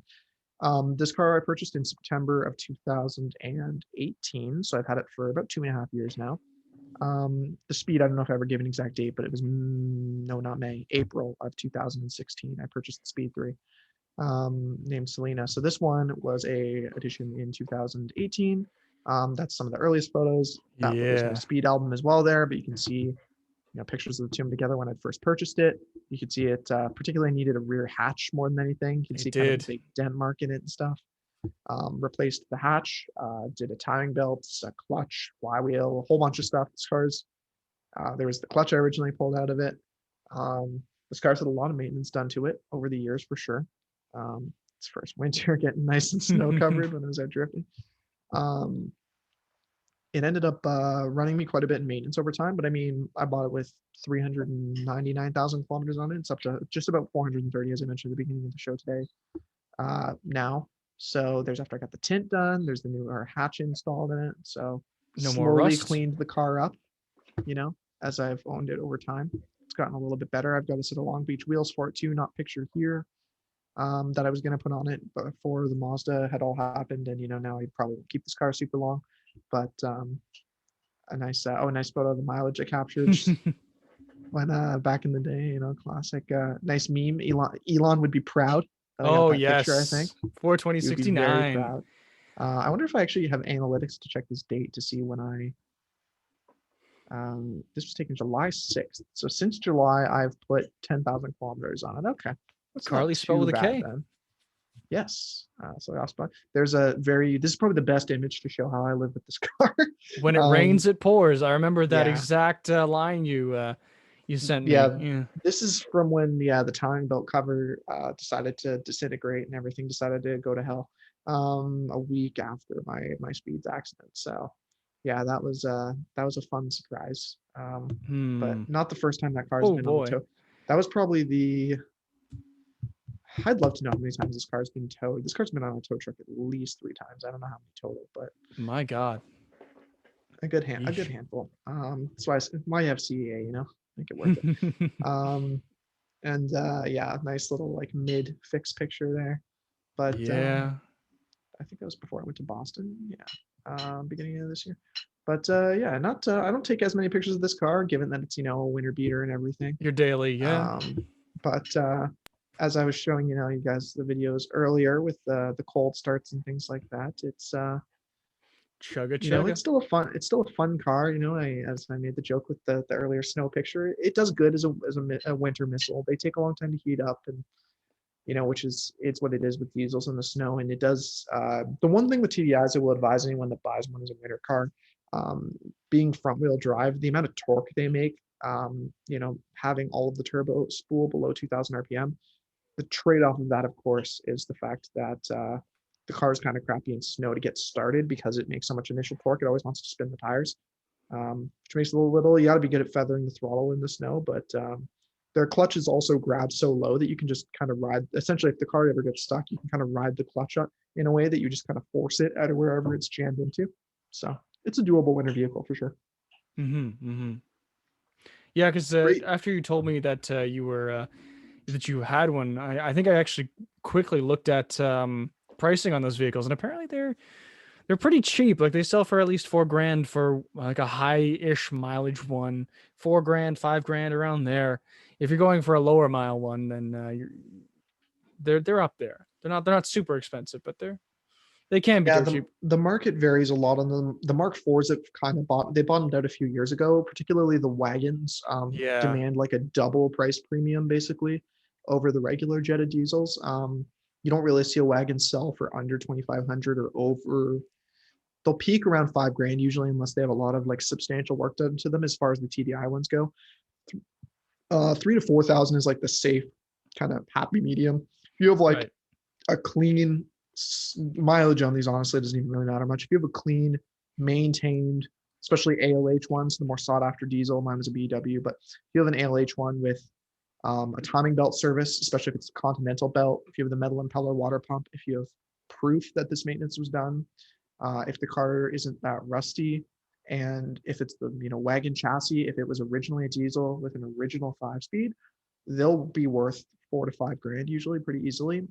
It's kind of funny, they're getting to the point that you can buy a Mark 5 TDI is cheaper than a Mark 4 TDI, and at this point the Mark 6 TDIs are getting almost as cheap as the Mark 4s if Hmm. you get high enough mileage kind of beat up ones.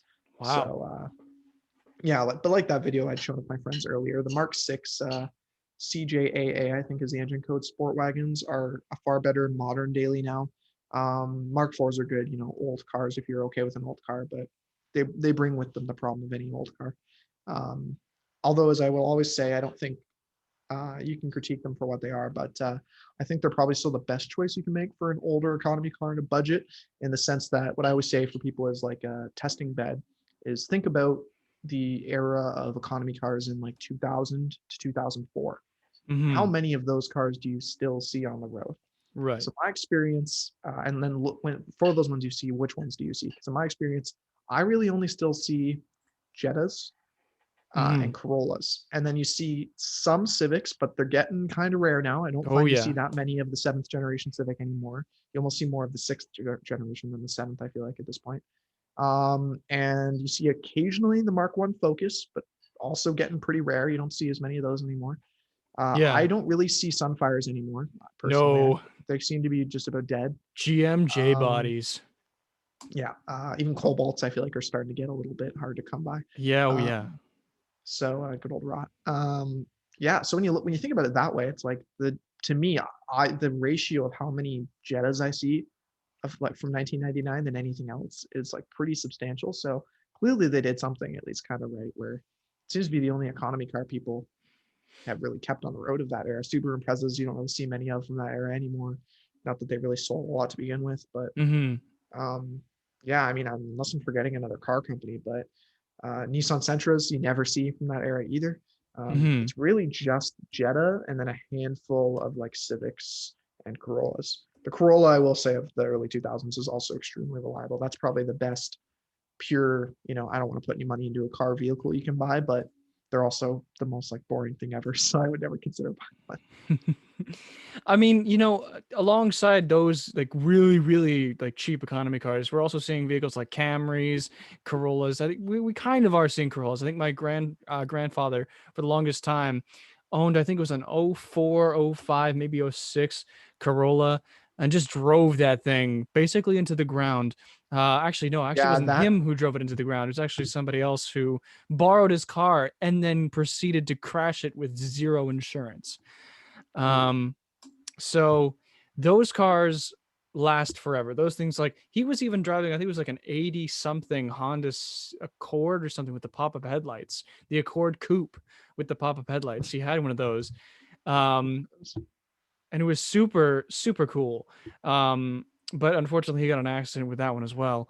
But just the Accords, any kind of Accord. I think the Accords are pretty well, like the 2009 ones. You see those everywhere. Yeah, Um, yeah, I was more thinking of specifically the mid-sized compact economy cars or the whatever, like the mid-size, size of right, the Jetta. right. You definitely do still see the Corolla, as you said, the Corolla is I think by far the most populated of them, Oh along with the yeah, Jetta. It's the only yeah. other one you really see a fair number of. I Camrys, believe even the this is the small one that you're, Camrys. yeah, Yeah, that the one. cameras do. Do Yeah, that. this was the Yes. generation of Corolla that I actually have a neighbor that has one too. This is the generation that I feel like really can't be beat as far No. as like on being unkillable. Um, my friend actually out in BC just bought one of these a daily last year too. Got like $900 or something, and it has not done a single thing wrong because Yeah, these yeah. cars never do a single thing wrong. My old boss, and one of my various enterprise bosses had one of these. had like 300,000 kilometers. He got it for free from his grandma, like everyone gets these cars. And it never gave him an issue. And he was the worst to it. Like, I always bothered me. I'd watch him at work. He'd be the classic cold start in the winter, like don't even cycle the key. You just put the key in, crank it right to on, puts it in drive Wow. within 3 seconds, and then does a burnout out of the street and is like banging it off the limiter immediately. And that thing had like an engine light on. It sounded like it would knock when it was cold, but if you just put oil in, it didn't do anything wrong. Like, it just kept driving fine. Like those cars are highly dependable. Like these are the kinds of cars that they suggest college students get. But when you're a Yeah. car enthusiast, you look at those and you think those are boring econo boxes. Why would you want one? And that is partially why I think I understand your decision to buy a Mazda Speed 3, because I also looked at prices for those as well. And if you buy a shit box, a complete shit box, you can get one for about 3 to 4 grand, maybe even a bit more. And that was really intriguing, but I think you need to. You I'm don't want a taking. $4,000 Mazda You Speed 3 don't. for sure. Yeah, Take you my you word just for it. don't. No. Um, and also like looking at Mustangs and stuff like that. I've seen pictures of like 2006 Mustang V6s with like rusting on the rocker panels, and after seeing that, I'm like, nah, I'm not gonna daily drive one of those either. Even though it's like really intriguing, like that the S197 platform from '05 to let's just say 2014, they seem really appealing to drive in the winter. But don't do that. You shouldn't do that, right? Yeah, unless you're buying, like you say, an already rusty one that you've just basically accepted that it's destined for scrap anyway, and Yeah. you're just limping it along for a year or two. I have a lot of friends that do that in the car community. They buy a car for $800 with the sole intention of it just needs to make it from this November to Yep. this March, and then it's dead. Like, they will drive it for 6 months, drop it off at a scrapyard, and then next November they'll do the same thing again. They'll buy one more car for a few $100, limp it Yeah. through for 5 months, and then And scrap it again. the insurance rates are probably pretty good because I've looked at some of the insurance rates now for my dream car, obviously 2005 Mustang. The prices have actually gone down significantly. That's I good. think I can't remember what it was. I think it was like 360 or something for that. It was not bad, 360 a month. Better than what it was before. I think I was quoted 700 and something 1 or 2 years ago. God, that's brutal. Yeah. Oh God, yeah. Well, welcome to living in Toronto. Fair, yeah. Toronto plus young plus rear-wheel drive plus sports car plus V8 is like the recipe for getting your pre. All you need is like 3 tickets, and you're set for like the highest possible insurance rate. So, Jeez, I know the feeling, man. Oh my God. But um, wow. I guess, yeah. To kind of, I guess, close out my background for the last couple I hadn't mentioned. I believe last week I might have mentioned, but if I didn't, I'm just going to quickly brush over some other cars I drive for work. But I believe I already said last week the international H2s, which, as I said today too, are kind of disappearing soon. Mercedes Sprinters, the last generation models, and Ford Transits, all with diesels. Um, that's kind of my work fleet of what I mainly drive. And then obviously when I'm delivering, I'm in my own car. And then the two personal vehicles I drive that aren't mine or my parents' vehicles, I still drive on occasion. Particularly this one here pictured. My mom's 2012 Mazda 3. It's a 6-speed automatic Skyactiv engine. First year they offered the Skyactiv in hatchback form, same color as this one here, named Lily, Nice. for anyone curious. But yeah, she's had that car since new, actually. So just had its 9-year anniversary like a week ago. So had this thing for a while. That's at it's pretty low mileage still, like 160,000, but it's been flawless. Really didn't need any maintenance until the last 2 years, and even then, it's just been like alternator tensioner, one ball joints. Needed an O2 sensor a couple weeks ago, but outside of that, the car hasn't really had any major maintenance that's needed to be done. No major services. It's been pretty dependable. So can't complain with that thing. I always like how Mazdas drive. Like, this thing has the same steering rack essentially as my Speed 3, and it was very fun to throw Yeah. around. Obviously, it's not as fast, and I hate that it's an auto, but you can't beat Mazdas for handling suspension dynamics. It's one of the reasons why I think last video I was discussing considering Mazda 3s or Mazda 6s from the 2015 era, because Mm-hmm. even though they're Mm-hmm. slow, they just drive so well that made me consider buying one. And then, as I mentioned also earlier this episode, my dad's, and again, same color spec, 2014 Nissan Pathfinder, You saw which Pathfinder. this one, great testament for long-term reliability, because he's at just over 300,000 kilometers now on this thing. So he's really racked up the mileage on the thing, and he has had Yeah. absolutely no issues, which is the most absurd part because the early Pathfinders were considered to be of that like newer body style were considered to be not super dependable.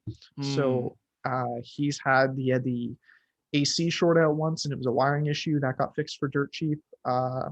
It needed trunk like some brackets that hold the power hatch assembly in place rusted out a couple times. They were really expensive. It was like $3,000 to fix it. Wow. That was just because Nissan would only sell you the entire shock assembly. They wouldn't sell you this one bolt bracket that was rusty. So my dad essentially went to a part supplier that his company buys Nissan cargo vans from, and asked them if they could just buy him that specific individual piece. So they Yeah, did yeah. that, and he literally a $3,000 fix ended up costing him like $50. Whew. So yeah, saved Good quite a bit save with that. there. And yeah, the first major maintenance it ever needed was actually last year. I think it would have been where it finally had major work done, where it had the full suspension replaced, so all of the shocks and springs, and also had the spark plugs done. And because of the way the DEs are mounted, you have to pull the intake manifold out to do the spark plugs. So it had the intake manifold gasket done as well, since obviously you want to redo that when you pull the manifold off. And outside of that, he hasn't really had to do any major maintenance to it. It needed a fuel pump too. That was the other one big thing. Ooh.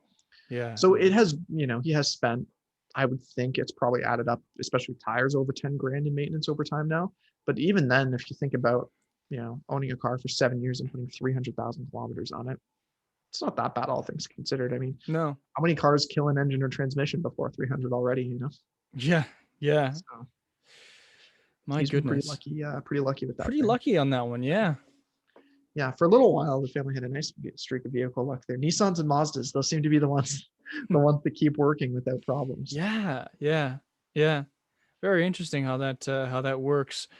Um, did we talk about much about my automotive history last episode? Because I cannot remember. Yes, I believe might have went through. I know we went through all of your past history because we did. You Right. went before I did. Yes, I did. Yeah. And then I don't remember if we went into kind of your future plans or goals or whatever. But I I guess we think went we over that in the first episode when yeah, we we were kind of talking did with the about future next car vehicle episode. So plans. we have I guess neatly if you want wrapped maybe up. just We've basically just neatly uh, wrapped up all of our histories, right? So yeah, I guess I don't know if you want to just do a quick rundown of what your parents daily that you essentially sure, daily, and then maybe your sure, hopeful next car slash dream car, just for anyone who I missed the last episodes. of Just do you have a course. quick breakdown for them? All right, well, I can do a quick little rundown. So basically, the first car I ever drove was a 2006 Honda CRV. It was the, I guess you could say, poverty spec one. It did come with an auxiliary jack, which was nice. My mother looked at a bunch of different options before that, and I remember being a little child at the time because she bought it a long, long time ago when I was much younger, and I was like, we were looking at two, and there's one that had a sunroof, that had like a touchscreen and everything, and we were like, "Yo," I was like, "Hey, can we just grab the nice one?" She was like, "Nah, kind of want the other one because I'm gonna probably beat on it." So, long story short, yes, we beat on it. We drove it from, did a lot of Toronto to Scarborough trips, back and forth for work. So it racked up about, I think it was at the end of the day, or by the time we sold it, I think it had like 360,000 kilometers on it or something like that. A lot, just so much. I drove that thing as frequently as I could, even a little bit before I got my license. So I would drive it in schoolyards, or not schoolyards, but school parking lots up north in Halliburton. I do just like little laps around the parking lot, and sometimes the OPP would be parked in the lot too, and they just sit and chat with each other. So, Classic OPP move, oh yeah, chill out in the classic park. OPP. OPP that or Tim's. Yeah, Yeah. yeah. And so I just drive around very casually, just doing my little lessons here and there. And then I did my test, drove around that car a lot, knew my way around it immediately, picked it up very quickly. Very nice car, great for road tripping. Honestly, would consider buying one if like literally if I had no other choice and I needed to buy an economy-ish car, I would get it because I believe it had the four-cylinder VTEC. So very good for just, thrashing and stuff like that. Um, The next car my mother bought was a 2014 Honda Accord Cross Tour. We'll just call it the Accord Cross Tour because it's on the Accord platform. Um, when she bought it, I think she bought it, oh goodness, 4 or 5 years ago now. Really nice car. She was a big, huge upgrade from the poverty spec CRV, because this had leather interior, Bluetooth. Didn't quite have the touchscreen because at the time they hadn't developed the touchscreen for that yet. Um, Great car, real smooth. It's got a V6, so it's faster, quite a bit more power. Um, let's just say I've had some fun in that car. But as for that goes, it's a great car for road tripping. When she bought it, it had some problems with the gas struts for the rear hatch, and that hatch is freaking heavy. So literally, you Yeah, it do wouldn't not. surprise me with the styling of that car. It seems Oh like it's a yeah. pretty big panel.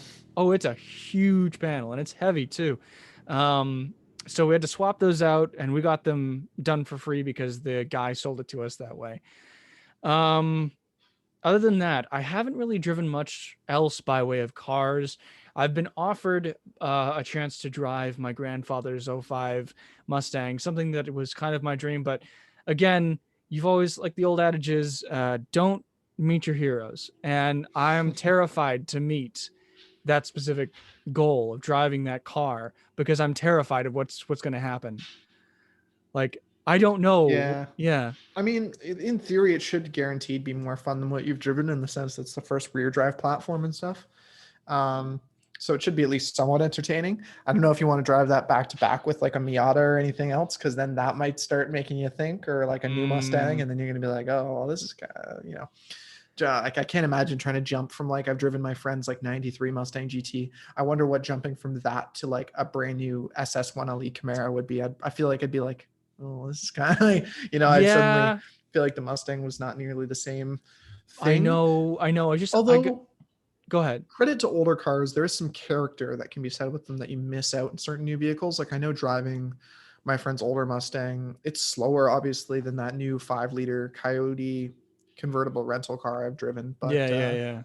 it was, but I don't know. There was something also fun about that one. Now it probably helped that older Mustang was also straight pipe, so I liked how just belligerent it sounded while I drove through traffic. But I mean, my dream build for any kind of car, I mean, we can go in depth in this later, but would definitely be one of those Mustangs, trying to swap out maybe um the 7 speed, because I believe is it a 6 or 7 speed auto that's in those cars? which Um era Mustang? 2005 to 2009. I think it's a seven I think speed it's a auto five or five speed if I speed. remember correctly. Yeah, Oh, maybe I'm could wrong. be a 6, but it's definitely not. It's definitely not a It's 7. not a It's either a seven. 5 It's or not a a seven. 6. I think it's a 5, but I But could I be would wrong. love to see if it would be possible to swap out that whatever speed and put in put in a 10 speed, see if it's possible, and just see. Yeah, I would. I'd be interested to see a swap like that. That'd be kind of cool. That's something that I've always considered doing, because that auto is kind of sloshy, just a little bit. It's kind of a slush Hmm. box. It's not always the sharpest. You can put it into sport mode and shift it yourself, but really it's just kind of sloshy. But other Yeah, than that, honestly, I find any transmission that's assembled really before like 2015, it's like pretty rough. Like I don't think any modern transmission is quite the same as how much improved they've become now on newer yeah, vehicles. yeah, you're right. But anyways, that's basically the long and short of my history. I haven't had any proper G or G2 training, so I haven't been behind the wheel of any instructors' cars or really anything because, well, let's be honest, coronavirus is kind of a bitch, and insurance also is a bitch because it'll increase the premium of my parents' vehicles. Apparently, they'd be paying upwards of $1,200 additionally a month for both Yeah, their premiums. it adds quite a bit to premiums for sure It does. to tag kids on. Sorry, just cutting back to the Mustang discussion here for frame of reference of the Mustang I was referring to earlier, just for 4.6, yeah, anyone right? that wanted to hear the glorious sound of this 4.6 with a full straight pipe. Yeah. Not quiet, for sure.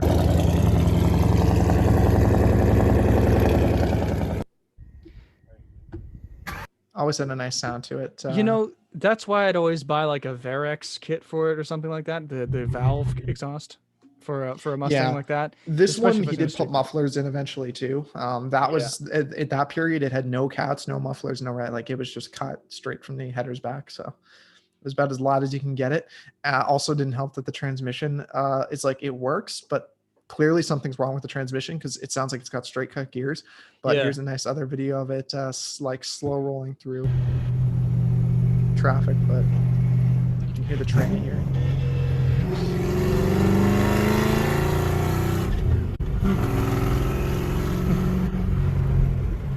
And that's probably Wow. only to like 3,000 RPM. Yeah, It's a yeah, very yeah. light throttle and still just that greasy, straight piped Yeah. Mustang sound. I just like that sound so much. I don't know what it is about it. I just think that that sound is amazing. Kind of intimidating as well. Oh, But speaking of the Honda Accord, as I'm right yeah. beside the video, here's a lovely meme as we talk about the Accord as I right beside the Mustang video, but a very accurate one. Funny. Oh my God. Yes. That is so. Oh yeah. I gotta love the dog's just mouth being like forced shut. Like don't say No. anything to them. No. It's like me every time somebody is like trying to recommend, you know, Oh a yes. specific car, like, and thinks it's a good idea, and you're like, nope, nope, nope, nope, not a Nope. good Nope. idea, not a good Nope. idea. Not a good idea. Don't go in there. Don't have that conversation. It's like when my girlfriend's parents talk about cars and they're like, this car is great, or not even that. It's usually like we were looking at this fancy white car and I'm like, so was it a two-door? Was it a four-door? What was it? You know, because I'm getting into that. Like I have to sort of muzzle myself, not even muzzle myself, but just like keep it quiet, right? Because you're like, you get to invest in the conversation, you start to lose people, and it's Yeah. just a common thing, right? Yeah, the amount of times it's like when people also suggest to you like um they like want vehicle suggestions, but they don't really want vehicle suggestions, where after like 2 minutes of you talking about it, you can watch their eyes start to glaze over and you're like, just buy this, just buy this one car. Yes. Oh my God. Let Oh me know if you want yes. information as to why, just buy this. I've done that. So yeah, I've been in that situation before. Oh my God. I used to be brutal for that. I've learned based on the person I'm talking to how to like trim down what I'm saying to like make Restrain it so yourself. it Yeah. somewhat goes into their brain, because you definitely get to a point where you can watch as their mind has decided, you know what, I'm going to pretend to listen, but I'm not going to actually listen Oh to yeah. anything this person's saying anymore. So Oh my God. It's like my girlfriend, she was looking at insurance premiums just for herself and to compare the genders. And she's like, just give me a baseline year and model of a car that is like reliable and just one that students should get. And I'm like, fine, 2010 Camry, just go for it. It's fine. yeah. It's a fine car. Yeah, I do that a lot with it's like the Teslas, the Corollas of the world, where I'm like, although I tend to try to get people in at least Mazda 3s, because I don't know as much with the newer gen, but the last generation, I thought it was better than the Corolla. Now the Corolla got good and the Mazda got questionable, so I'm more hesitant to recommend cars to people now, but I don't think It's I've had to recommend a car to someone since 2018, so I haven't actually had yeah. to think too hard on the decision. The only real discussion I've been having lately is trying to pick a car for my dad to get next, but still kind of torn on that, so. I'm trying to get my dad to get into a Genesis GV. What is it? The new GV60, is it? The Oh, the the, smaller one. Okay. Yep. the smaller SUV, right? Is that it? Yep. Yeah. Yeah, once I saw that car, I was like, holy shit, They're that cool thing looking. Yeah. is so fucking cool. I'm trying to get him into one of those because I'm assuming it's going to be reliable, and the luxury, like all the luxury features that come with it for the price. Are you kidding? Like, why wouldn't you? Like, he's Yeah. currently in a. Go ahead. I was just saying Hyundai's a little hit or miss with reliability with certain features. Mostly it depends on the engine you end up getting. They're not too bad for electrical problems, surprisingly, which is nice for the luxury side because that's usually the major concern. It'll really just depend on how, I believe the GV60 is going to use that new 2.5 turbo engine, or maybe it's naturally aspirated. I think Mm. it's turbo. Could be wrong. Mm-hmm. Whatever new engine's in that car, I know it's a new drivetrain that hasn't really been proven yet. So we'll see. Hyundai's had hit or miss with engine reliability. Really Yeah. depends. It's sometimes really good, sometimes really bad. So we'll have to see how that boils down. Yeah, as far as my dad, it's a ticking time bomb situation where his Pathfinder is worth nothing essentially Right. between the mileage on it and it's not pictured obviously because I used a stock image, but it has a giant like side swipe on the one side from clipping a pole. So there's a lot of bodywork damage, and the price to fix it is not worth the value of the vehicle. So it's stuck on that thing where no one really wants to buy cars that already have obvious body damage, I find. Um, and like it was so expensive new, but it's like, what is that thing even worth now? Because it's not that old, but then the mileage is really high. It's kind of in a weird position where I think he's essentially just going to try to run it until, you know, the thing's just dead. Yeah, yeah. Um, it'll suck if the trans or anything lets go on it because I don't think he'd be willing to pay the money to replace it. But then at the same time, it's like, what's the car worth with no working transmission at like $1,000? Like, what's even the value of that car at that point? So, but it's not old enough you'd want to scrap it. The interior is still fine, everything still works in it. So it's in a bit of a weird position. It But is, yeah. I think he's just gonna end up running the clock out until it does something major that he doesn't want to spend the money on fixing anymore. There's that pretty GV60 or It's actually a GV70. I GV70. was Sorry, wrong on that one. Yeah. the GV60 definitely is a thing. It must just not have been announced yet then, because I know there's like 3 different Genesis SUVs they're supposed to bring out. So the 60 must be the rumored small one they're going to eventually build down the line. Yeah, I would, well, if then in that case, because my father currently drives a Mark 7 Golf, just the trend line. Um, uh, if the GV60 is smaller, like significantly smaller than this, I might say go for the 60, but the 70, oh, 70 is not bad on size either. I'm assuming by the images at least, it looks like it's going to be roughly Audi Q5, almost even smaller, maybe like yeah, Q3.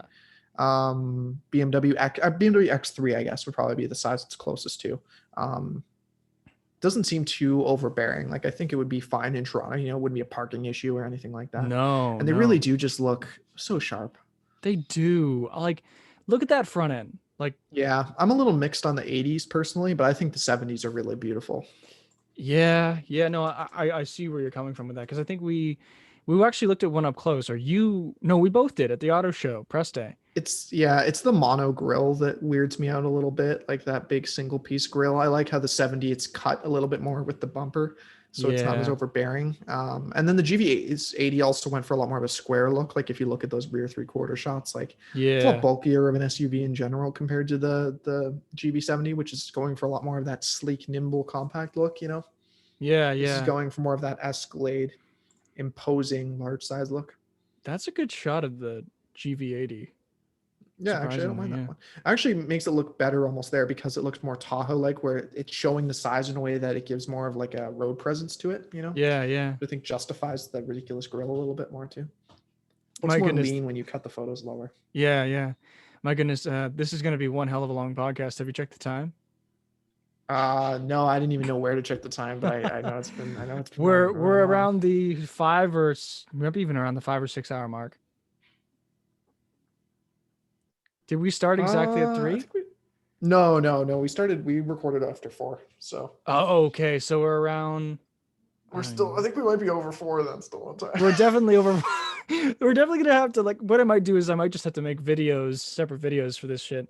Um, Yeah, this one. I mean, we can still raw dump the main file, but yeah, we may want to start splicing it afterwards and uploading it. Include maybe like I'll upload like incremented little snippets here and there of the yeah, we'll this discuss one. after can we'll discuss after we finish cut recording. But yeah, maybe something like news part 1, then maybe the Tesla can be its own segment, and then It's gonna be, yeah.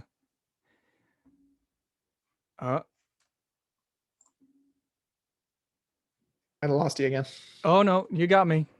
I'm back. Oh, okay, there it is. It was I just had to cut the delay from cutting the screen share. the screen share kind of does that to me sometimes. Yes, my connection is unstable. Yeah, So your internet. any kind I'm of hoping it's not me. I think my internet's stable. I know your your internet's symbol's fine. flickering a little on my Zoom.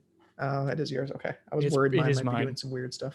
Yeah, it's Bell. Do you use Bell or? No, I'm Rogers landline cable around Ooh. here. Okay, yeah, we do Bell over here, so it can No, be no sketchy fancy ignite or sometimes. anything. But yeah, I actually just redid our Wi-Fi, so it should be better than usual before. But did some signal boosting stuff and some tweaks to the house this winter. Oh, nice. Wow. Okay. Good on you there. This is some personal stuff going on here at Gears and Grades, the Zoom Driven podcast. We lost Ben again. That's fun. Or rather, Ben lost me because of this connection. But yes. Hey, you're back. You're back. Yeah. Yeah, you're just losing you here and there. This is going to be an interesting little segment to put into the show. Yeah, there might be a couple weird time delay or odd, like kind of weird issues, I guess, in the back end looking at this, because there seems to be some droppage every here and there. Didn't happen too many times, I don't think, over the recording though. No, seemed like it wasn't super infrequent. Generally, this recording will be pretty good. So that'll be nice. Hopefully comes out smooth. Yeah. But yeah, I guess that kind of does most of the stuff for us for this week. Anything else you'd like to touch on there, Jeremy? You know what? I think this is plugging. It's plugging time. You want to know what? We should plug our Twitter. Plug our Twitter, Gears and Grades, the student-driven podcast, the way it is spelt exactly in the title of our YouTube page. Ben, would you like to plug anything?